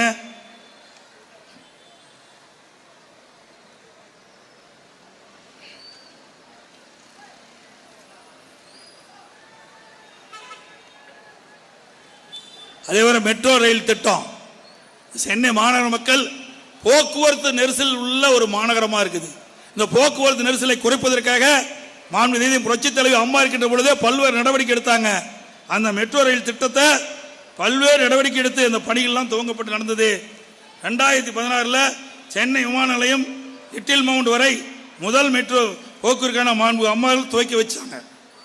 14/5/2014 திருமங்கலம் முதல் நேரு பூங்கா வரையிலான மெட்ரோ ரயில் போக்குவரத்தையும் 2018 நேரு பூங்கா முதல் சென்னை சென்ட்ரல் வரையிலும் மற்றும் சைதாப்பேட்டை முதல் ஏஜி டிஎம்எஸ் வரையிலான மெட்ரோ ரயில் போக்குவரத்தும் 2019 ஏஜி டிஎம்எஸ் முதல் வண்ணாரப்பேட்டை வரையிலான மெட்ரோ ரயில் போக்குவரத்தும் நாங்கள் இருக்கும்போது துவக்கி வச்சோம்.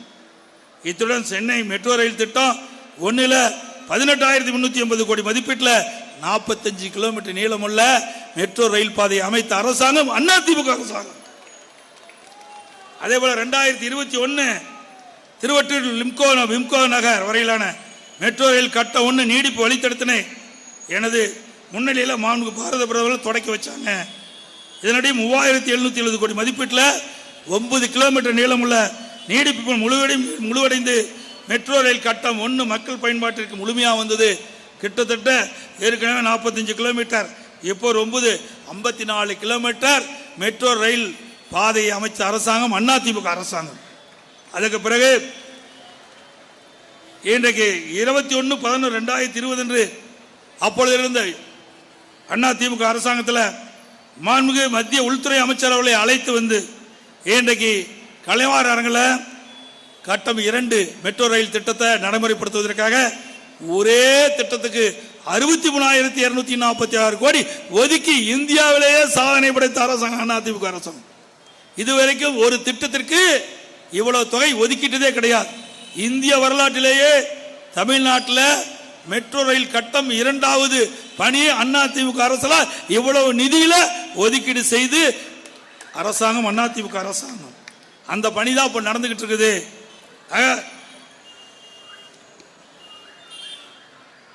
அதே போல மத்திய அரசாங்கம் இன்னைக்கு நமக்கு வருகின்ற வருவாயெல்லாம் நிறுத்தி வச்சிருக்கிறாங்க. அதை கூட கேட்டு பெற முடியாத கையிலாகாத அரசாங்கம் தான் இன்னைக்கு விடியா திமுக அரசாங்கம்.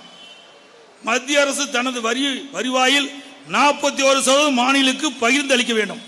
அதாவது 41% மாநில அரசுக்கு பகிர்ந்து அளிக்க வேண்டியது மத்திய அரசுடைய கடமை. 2021-22 ஆண்டு மொத்த வரி வருவாயில் 33.16% மட்டுமே மாநிலங்களுக்கு பகிர்ந்து அளிக்கப்பட்டுள்ளது. மீதம் சுமார் 8% வரி வருவாய் மாநிலங்களுக்கு பகிர்ந்து அளிக்கப்படவில்லை. 2021-22 ஆண்டு மொத்த வருவாய் மத்திய அரசு 27,09,315 கோடி வருவாய் ஈட்டிருக்கிறாங்க.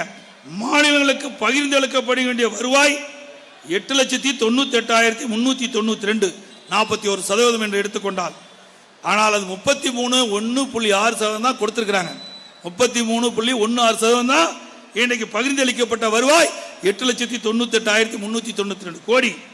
அதாவது சுமார் 2,16,000 2.16 லட்சம் கோடி ரூபாய் மாநிலத்துக்கு பகிர்ந்து அளிக்கப்படவில்லை மத்திய அரசாங்கம். அதை கூட கேட்டு பெற முடியல. எப்போது பார்த்தாலும் நிதியில் சொல்றீங்களே, ஏன் அதை நிதி வாங்கி நிதி பெறுவதற்கு ஏதாவது நடவடிக்கை எடுத்தீங்களா?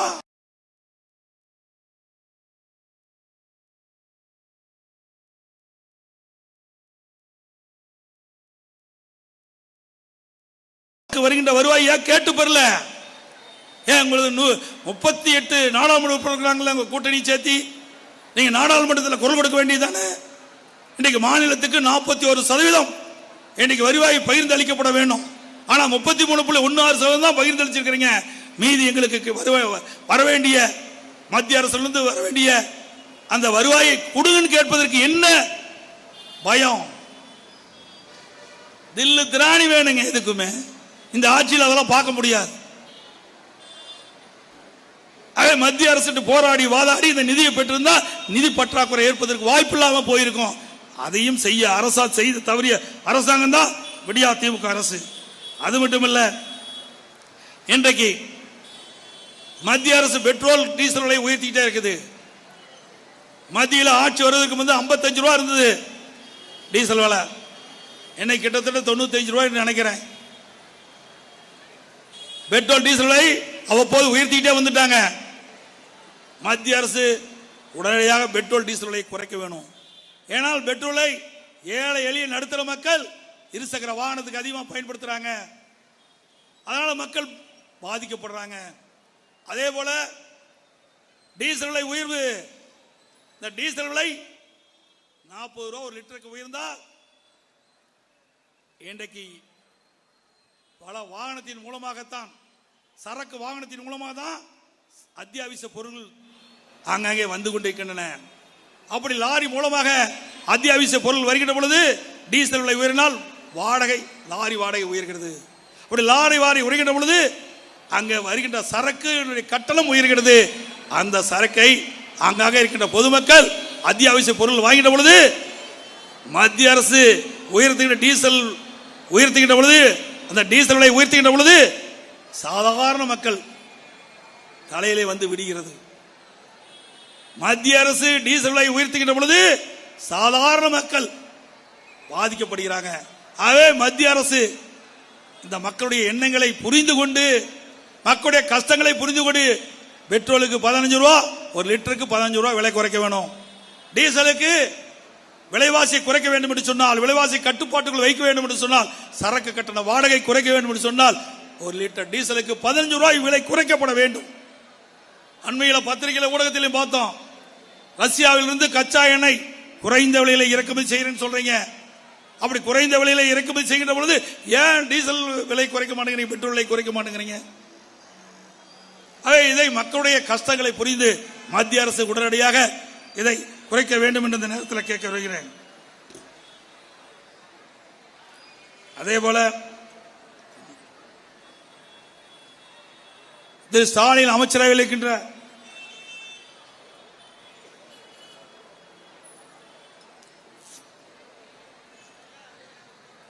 திரு ஸ்டாலின் தலைமையிலே இருக்கின்ற அமைச்சரவையில் இடம்பெற்றிருக்கின்ற நிதி அமைச்சர் திரு பழனிவேல் தியாகராஜன் அவர்கள் ஒரு அண்மையில் ஒரு கருத்தை தெரிவித்தார். ஆடியோ மூலியமா ஒரு கருத்தை தெரிவித்தார்.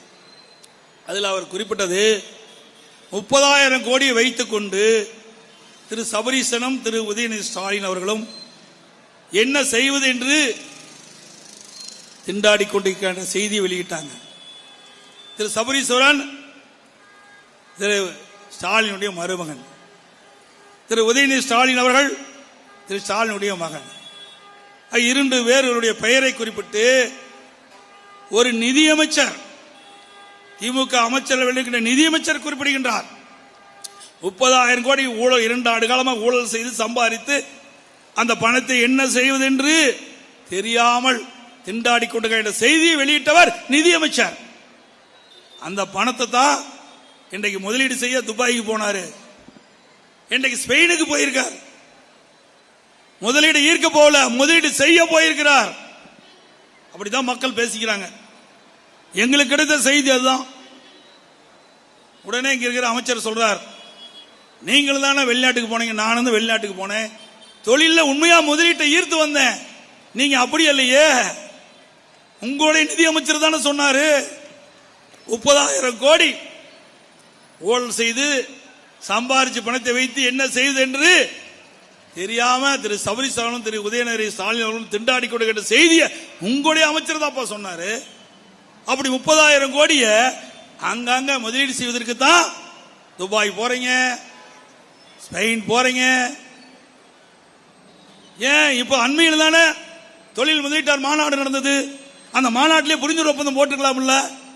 அந்த தொழில் முதலீட்டார் மாநாட்டம் முடிஞ்சு 1 மாசம் கூட ஆகல, அதுக்குள்ள வெளிநாடு போய் தொழில் முதலீட்டு போறீங்களா? ஸ்பெயின்ல என்ன தொழில் முதலீட்டு இருக்கிறீங்க? யார் பெருந்துறையில் இருக்கிறவரு அங்க போய் புரிந்துணர்வு ஒப்பந்தம் போறாரு. எங்க ஈரோட்டுக்கு பக்கத்தில் பெருந்துறை இருக்குது, அங்க இருக்கிற தொழிலதிபர் போய் ஸ்பெயின்ல போய் புரிந்துணர்வு ஒப்பந்தம் போடுறாரு. எப்படி வேடிக்கை பாக்குறீங்க? கிராமத்தில் சொல்றாங்க, கேட்கறவங்க ஏனைனா இருந்து எறும்பு ஏறாப்பலாம் ஓட்டணும். அது மாதிரி நம்ம எல்லாம் எப்படின்னு நீங்க அதை சொல்லக்கூடாது. நான் இந்த பதவியில் இருக்கிறதுனால அப்படி எண்ணிக்கொண்டிருக்கிறார் ஸ்டாலின் அவர்கள். ஸ்பெயினே பொருளாதாரத்தில் சிக்கி தவித்துக் கொண்டிருக்குது, அங்க போய் எங்க தொழில் முதலீட்டு மாநாட்டம் நடத்த போறீங்க? அது மட்டும் இல்ல, இந்த 2 ஆண்டுக்கு முந்தி தொழில் முதலீட்டார் மாநாட்டை நடத்துவதாக சொல்லி ஒரு மாநாட்டை நடத்தினார் ஸ்டாலின். புரிந்துணர்வு ஒப்பந்தம் போட்டாங்க. நான் ஊடகத்தின் வாயிலாக, பத்திரிகையின் வாயிலாக பேட்டி கொடுக்கும்போது சரி, இல்லது அறிக்கையின் வாயிலாக கேட்டுக்கொண்டேன். 2 ஆண்டுக்கு முன்பு தொழில் முதலீட்டார் மாநாட்டு சென்னையில் நடத்தினீங்களே, அதை வெள்ளை அறிக்கை கொடுங்க. எத்தனை தொழில் வந்திருக்குது, என்னென்ன முடிஞ்சிருக்குது, எத்தனை தொழில் அதிபர்கள் வந்து தொழில் எவ்வளவு ரூபாய் முதலீடு செஞ்சிருக்கிறாங்க, எவ்வளவு பணி நடந்திருக்குது, எத்தனை தொழிற்சாலைகள் முடிவுற்று துவக்கப்பட்டிருக்குது, எத்தனை பேருக்கு வேலை வாய்ப்பு கிடைக்குது எப்படின்னு வெள்ளை அறிக்கை கேட்டா இது வரைக்கும் கிடையாது. அப்படிப்பட்ட ஆட்சிதான் இன்றைய ஆட்சி என்பதை நேரத்தில் தெரிவித்து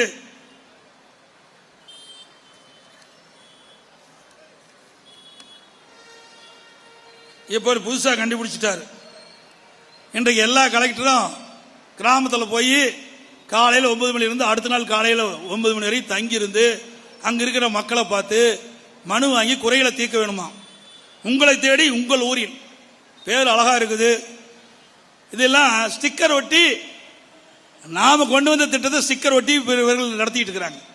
ஏற்கனவே அம்மா திட்டம் என்ற ஒரு திட்டத்தை அம்மா இருக்கின்ற பொழுது தூக்கணும். ஒவ்வொரு கிராமமா ஒவ்வொரு நகரமா சென்று மக்களிடத்தில் மனுக்களை வாங்கி அந்த இடத்திலேயே தீர்வு கண்ட அரசாங்கம் அதிமுக அரசாங்கம்.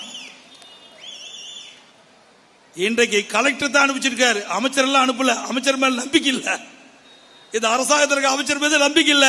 கலெக்டர் போய் இன்றைக்கு அந்தந்த கிராமத்தில் தங்கி அங்க இருக்கிற மக்களை சந்திச்சு மக்களுடைய குறைகளை போக்குறாங்களாம். இப்படித்தான் அதிமுக நான் முதலமைச்சர் இருந்த போது அம்மாவுடைய அரசு இருக்கின்ற பொழுது திரு ஸ்டாலின் எல்லா பகுதிக்கும் போனாங்க. திமுக தலைவர் ஸ்டாலின் போனாரு, உதயநிதி ஸ்டாலின் போனாரு, அவருடைய அமைச்சர்கள்லாம் போனாங்க, அவருடைய சட்டமன்ற உறுப்பினர்கள்லாம் அவர் எதிர்கட்சியா இருக்கும்போது போய் ஒரு திட்டம் பார்த்து தேர்ந்தெடுத்து ஜமக்காலத்தை போட்டு மக்களிடத்தை குறை கேட்டாங்க. உங்க பகுதியில் என்ன குறை இருக்குது நீங்க எழுதி கொடுங்க, இங்க பொட்டி வச்சிருக்கிறோம் அந்த பொட்டியில போடுங்க, நான் பூட்டி பத்திரமா கொண்டு வச்சு ஆட்சி வந்த பிறகு அந்த பூட்டை திறந்து அதில் இருக்கிற மனுக்களை வாங்கி படிச்சு பார்த்து தீர்வு சொன்னார். ஆட்சிக்கு வந்தாங்க, சாவி தொலைஞ்சு போச்சு, பூட்டை திறக்க முடியல. சாவி தொலைஞ்சு போச்சு, பூட்டை திறக்க முடியல. அந்த மனுல என்னாச்சு? எப்படி மக்களை ஏமாத்துறாங்க பாருங்க. மக்களை ஏமாற்றுவதிலே வல்லவர்கள் இவர்களை போல எவரும் மக்களை ஏமாற்ற முடியாது. அப்படி மக்களை ஏமாற்றி தான் ஆட்சிக்கு வந்திருக்கிறாங்க.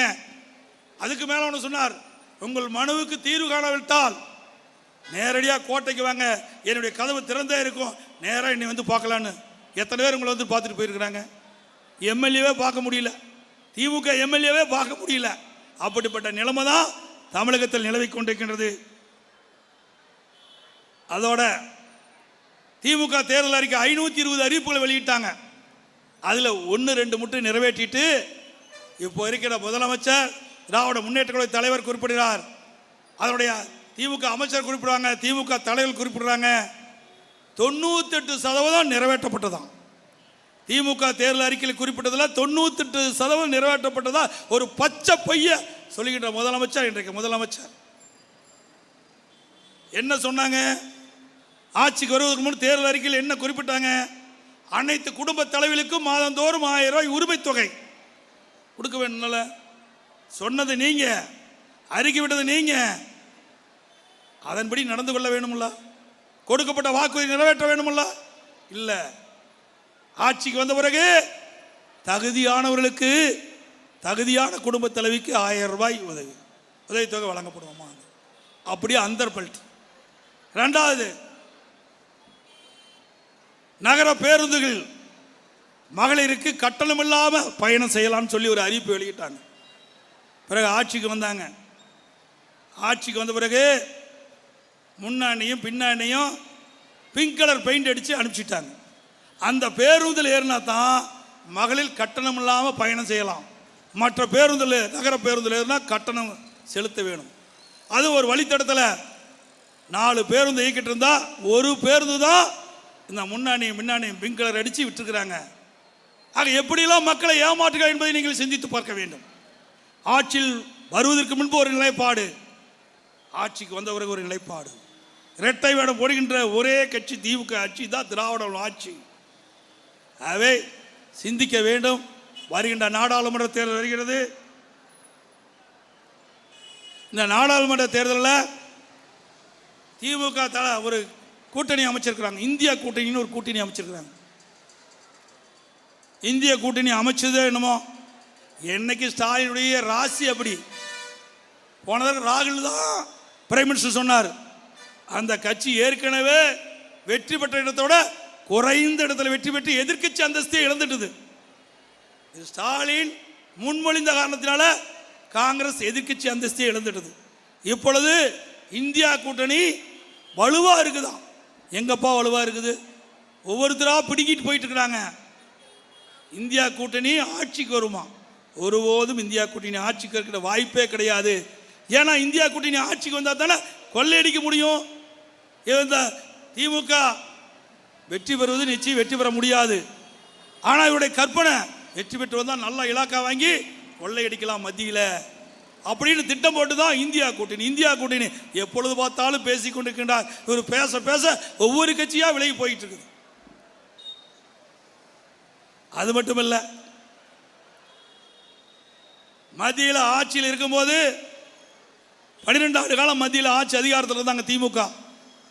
அப்ப 2G ஸ்பெக்ட்ரம் ஊழல் 1,73,000 கோடி ஊழல் செய்தாங்க. காங்கிரஸ் தலைமையில் இருந்த அரசாங்கத்தில் அப்பொழுது மத்திய அமைச்சராக இருந்த திரு ராசா அவர்கள் தகவல் தொழில்நுட்பத்துறை அமைச்சராக இருக்கின்ற பொழுது 1,73,000 கோடி கொள்ளையடிச்சாங்க. விஞ்ஞான முறையில் கொள்ளையடிச்சிருக்காங்க. அந்த கேஸ் நடந்துகிட்டு இருக்குது.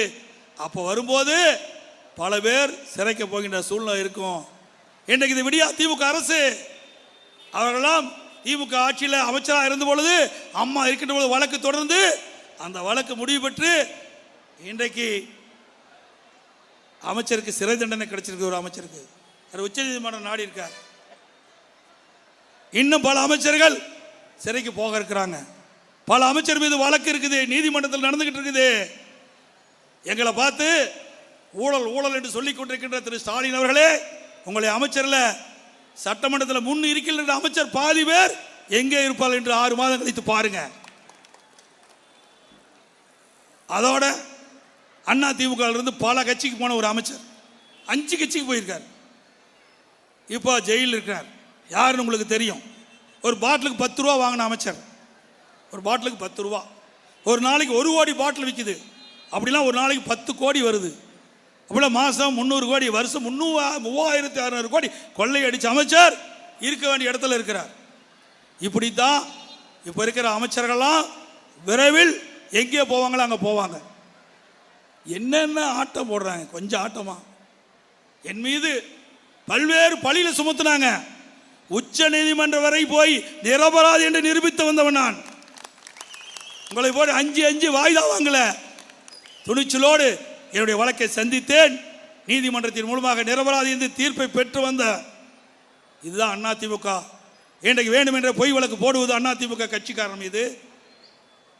அதிமுக முன்னாள் அமைச்சர் மீது பொய் வழக்கு போட்டு எங்களுடைய செயல்பாட்டை முடக்க நினைத்தால் திரு ஸ்டாலின் அவர்களே, எதிர்காலத்தில் அதுக்கு உண்டான பலனை அனுபவித்த தீர்வீர்கள். அதோட வீர வரலாற்றின் பொன்விழா எழுச்சி மாநாடு ஒரு சரித்திரத்தை படைத்தோம். இன்றைக்கு தமிழக வரலாற்றிலேயே எந்த ஒரு கட்சிக்கும் 15 லட்சம் பேர் அந்த மாநாட்டுக்கு கூட்டின வரலாறு கிடையாது. அந்த வரலாற்றை படைத்ததும் அதிமுக. அந்த அளவுக்கு மக்கள் சக்தி பெற்ற கட்சி. 2 கோடி தொண்டன் உள்ள ஒரே கட்சி தமிழ்நாட்டில் அதிமுக ஒண்ணுதான். 30 ஆண்டு காலம் தமிழ்நாட்டிலே ஆட்சி செய்த கட்சி அதிமுக அரசாங்கம். 30 ஆண்டு கால ஆட்சியில் தான் இன்னைக்கு தமிழகம் ஏற்றம் பெற்றிருக்கிறது. உயர்ந்த இடத்துல இன்னைக்கு நிலைத்து நிற்கிறது. அதே வருகின்ற நாடாளுமன்ற தேர்தல் வர இருக்கின்றன. இந்த நாடாளுமன்ற 39 இடங்கள் தமிழ்நாட்டில் பாண்டிச்சேரி 1, 40 இடங்கள். இந்த 40 இடத்திலும் அனைத்து இந்திய அண்ணா திராவிட முன்னேற்ற கழகம், அனைத்து இந்திய அண்ணா திராவிட முன்னேற்ற கழகத்தில் இருக்கின்ற கூட்டணிகள் வெற்றி பெற பாடுபட வேண்டும். சென்னையிலே 3 நாடாளுமன்ற தொகுதி இருக்கின்றது. 3 நாடாளுமன்ற தொகுதியிலும் அனைத்து இந்திய அண்ணா திராவிட முன்னேற்ற கழக வேட்பாளரை வெற்றி பெற இரவு பாராமல் உழைக்க வேண்டும். தேனீக்களை போல எறும்பை போல சுறுசுறுப்பாக செயல்பட்டு நமக்கு கிடைக்க வேண்டிய வாக்குகளை சிந்தாமல் பதிய வைத்து திமுக என்ற தீய சக்தியை பொன்மனச்சம்பல் புரட்சித் தலைவர் எம்ஜிஆர் குறிப்பிட்ட அந்த தீய சக்தியை வேரோடு பூண்டோடு அழிக்க இந்த தேர்தலில் நீங்கள் அத்தனை பேர் உழைக்க வேண்டும், வெற்றியை சூட்ட வேண்டும் என்று இந்த நேரத்தில் கேட்க விரும்புகின்றேன். அதே போல முன்னாள் மத்திய அமைச்சர் இன்றைய எம்பியா இருக்கிற ராசா அவர்கள் வேண்டுமென்றே திட்டமிட்டு பொன்மனச்சம்பல் புரட்சித் தலைவர் எம்ஜிஆரை பற்றி அவதூறா பேசியிருக்கிறார். நாவடக்கம் தேவை, நாவடக்கம் தேவை. அனைத்து இந்திய அண்ணா திராவிட முன்னேற்ற தலைவர் தெய்வ பிறவிகள். அவரை பற்றி இழிவாக பேசினால் அதற்கு உண்டான பலனை நீங்கள் அனுபவித்த தீர்வீர்கள். நிச்சயமாக அனுபவித்த தீர்வீர்கள். அவர் இருக்கின்ற வரை நாட்டு மக்களுக்காக உழைத்தார். தான் வாழ்வில் தான் பதவியில் இருக்கின்ற பொழுதும் மக்களுக்கு உழைத்தார். தான் இறந்த பிறகும் தன் சொத்துக்களை காது கேளாத கண் பேசார், வாய் பேசார். மாற்றுத்திறனாளிகளுக்காக தன்னுடைய சொத்துக்களை எழுதி வைத்து அழகு பார்த்த தலைவன் எங்களுடைய தலைவன் பொன்மனச்செம்மல் புரட்சித் தலைவர் எம்ஜிஆர் அவர்கள். உங்கள் தலைவரை போல குடும்பத்திற்காக கட்சி நடத்தவில்லை, மக்களுக்காக கட்சி நடத்திய தலைவர் எங்களுடைய தலைவர் பொன்மனச்செம்மல் புரட்சித் தலைவர் எம்ஜிஆர் அவர்கள். அவரை பற்றி பேசினால் ஒரு தொண்டன் கூட பொறுத்துக் கொள்ள மாட்டார். மிகப்பெரிய இயக்கம், ஊழல் மலிந்த திமுக கட்சி சேர்ந்த திரு ராசா அவர்களே, பொன்மனச்செம்மல் புரட்சித் தலைவரை எம்ஜிஆர் அவர்களை பேசுவதற்கு அருகதை கிடையாது. அதே புரட்சித் தலைவர் எம்ஜிஆர் அவர்கள் எங்களுக்கு தெய்வமாக விளங்கி கொண்டிருக்கின்றார். தனக்காக வாழாமல் மக்களுக்காக வாழ்ந்து மறைந்த தலைவன் பொன்மனச்செம்மல் புரட்சித் தலைவர் எம்ஜிஆர் தமிழ்நாட்டுக்கு இறைவனால் கொடுக்கப்பட்ட கொடை. அப்படிப்பட்ட தலைவனை இழிவாக பேசினால் இனியும் பொறுத்து கொள்ள மாட்டோம். ஆகவே இனி திருத்திக் கொள்ள வேண்டும். இல்லாவிட்டால் அண்ணா திமுக தொண்டர்கள் உங்களை திருத்துவார் என்பதை சொல்லி வாய்ப்புக்கு நன்றி கூறி விடைபெறுகின்றேன். நன்றி, வணக்கம்.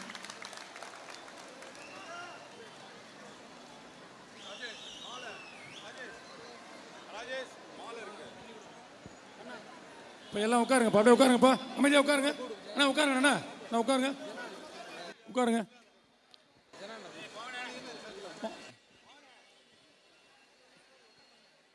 உட்காருங்க பாப்பா, அம்மா உட்காருங்கம்மா, நான் உட்காரு அன்பு, உட்காருங்க உட்காருங்களா.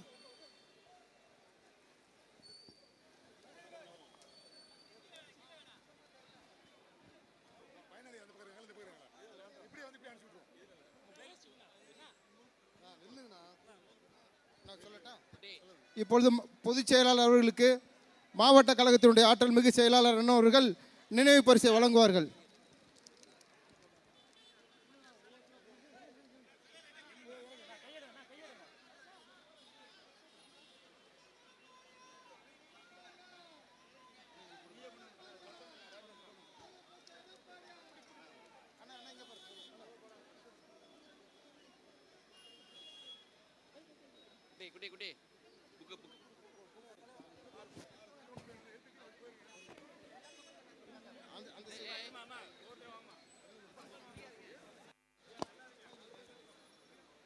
இப்பொழுது மாவட்ட கழகத்தினுடைய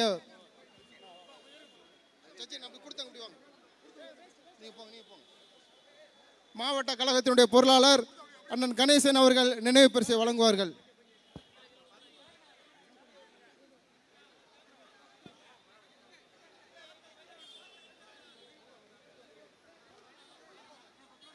அண்ணா அப்படியே கொஞ்சம் பின்னால் போங்கண்ணா. மேடம் இந்த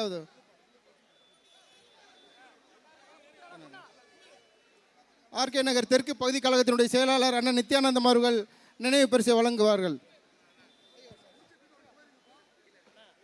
கழக எம்ஜிஆர் இளைஞனுடைய கழகத்தினுடைய துணை செயலாளர் அண்ணன் வெங்கடேசன் அவர்கள் நினைவு பரிசு வழங்குவார்.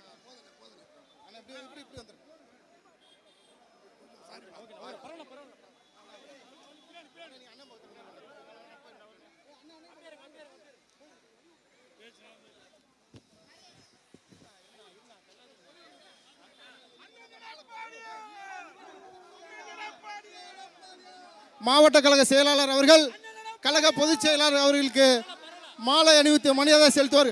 அண்ணன் எடப்பாடியார், அண்ணன் எடப்பாடியார், அண்ணன் எடப்பாடியார், அண்ணன் எடப்பாடியார், அண்ணன் எடப்பாடியார், அண்ணன் எடப்பாடியார்.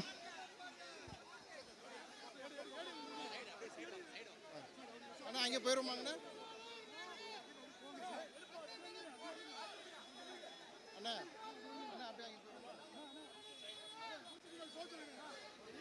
மாவட்ட மகளிர் அணி செயலாளர் அன்பு சகோதரி சசிரேகா அவர்கள் நாகரத்னம் அவர்கள் நினைவு பரிசு வழங்குவார்கள்.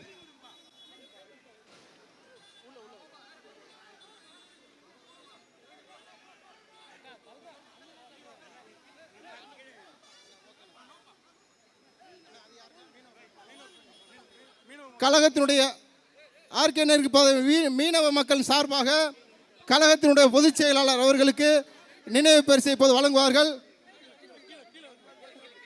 மீனவ சமுதாய மக்கள்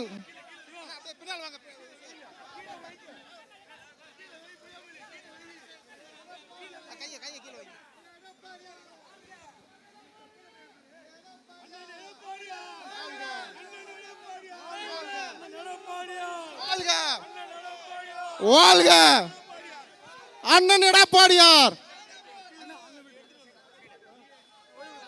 வழி விடுங்க வழி விடுங்க அப்படியே அண்ணா அங்க போயிடும்.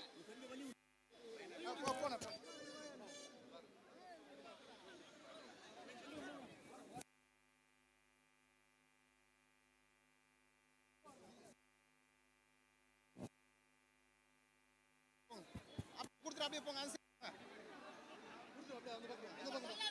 அந்த பக்கம் போனா அந்த பக்கம் போனா அந்த பக்கம் போங்க.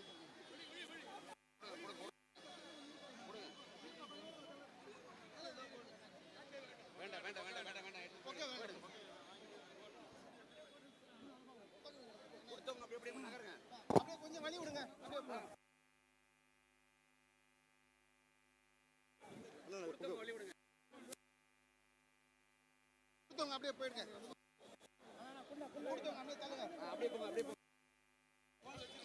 கொடுத்தவங்க அந்த சைடு போயிடுங்க. அப்படியே போங்க. கொடுத்தவங்க அப்படியே போயிடுங்க. அங்க போயிடுவோம்.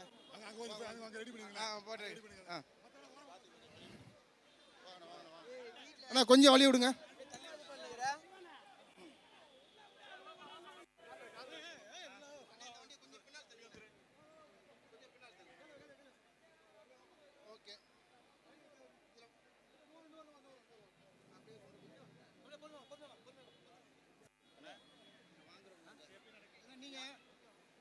நீங்க வந்து இதுதானே தையல் மிஷின் தானே? அது பிரிங்களா? தையல் மிஷின் பிரிங்களா? தையல் மிஷின் அயன் பாக்ஸ் பிரிங்க.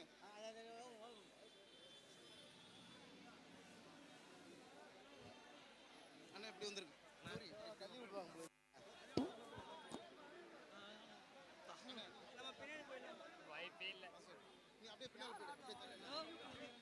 அண்ணா கொஞ்சம் அண்ணா இப்படி வந்துருங்க. அண்ணா அண்ணா இப்படி அண்ணா இங்க இங்க வாங்க.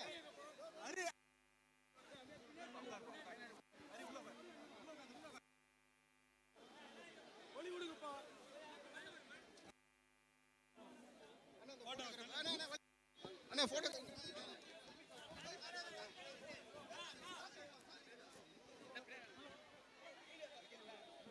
அப்படியே நில்லுங்கண்ணா. பின்னாடி போங்க பின்னாடி போங்க அப்படியே பின்னாடி போங்க. பின்னாடி கொஞ்சம் பின்னாடி போங்க. கொஞ்சம் பின்னாடி.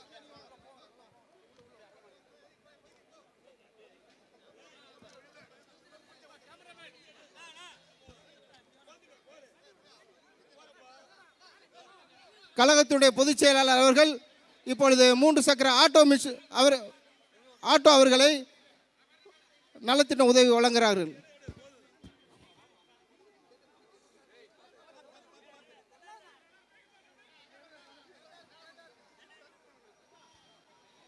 அண்ணா தயவுசெய்து இந்த போட்டோ இருக்க கொஞ்சம் இப்படி வாங்கண்ணா.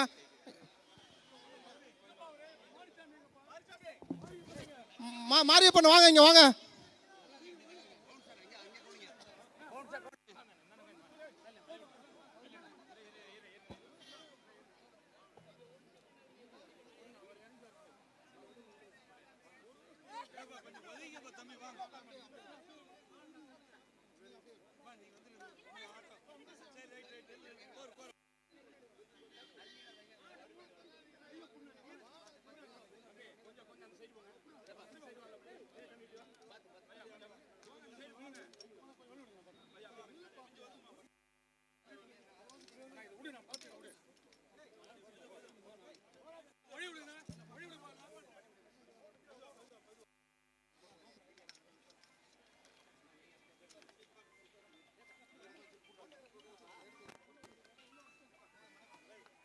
வழி விடுங்கண்ணா.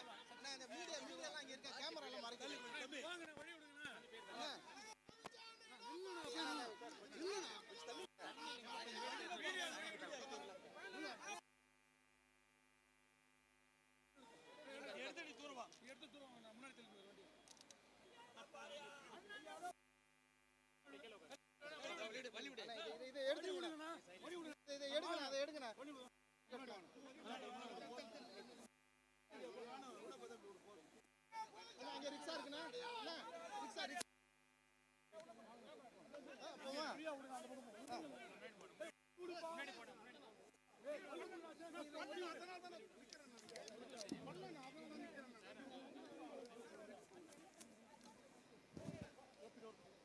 கமரு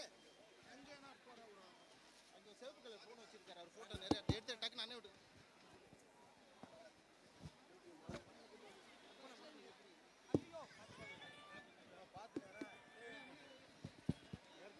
நான் பேச போகிறேன். பேசுப்பா யார் வேண்டாம் அதெல்லாம் தெரியுதாங்க இரு மாமா இப்படி ப்ளீஸ்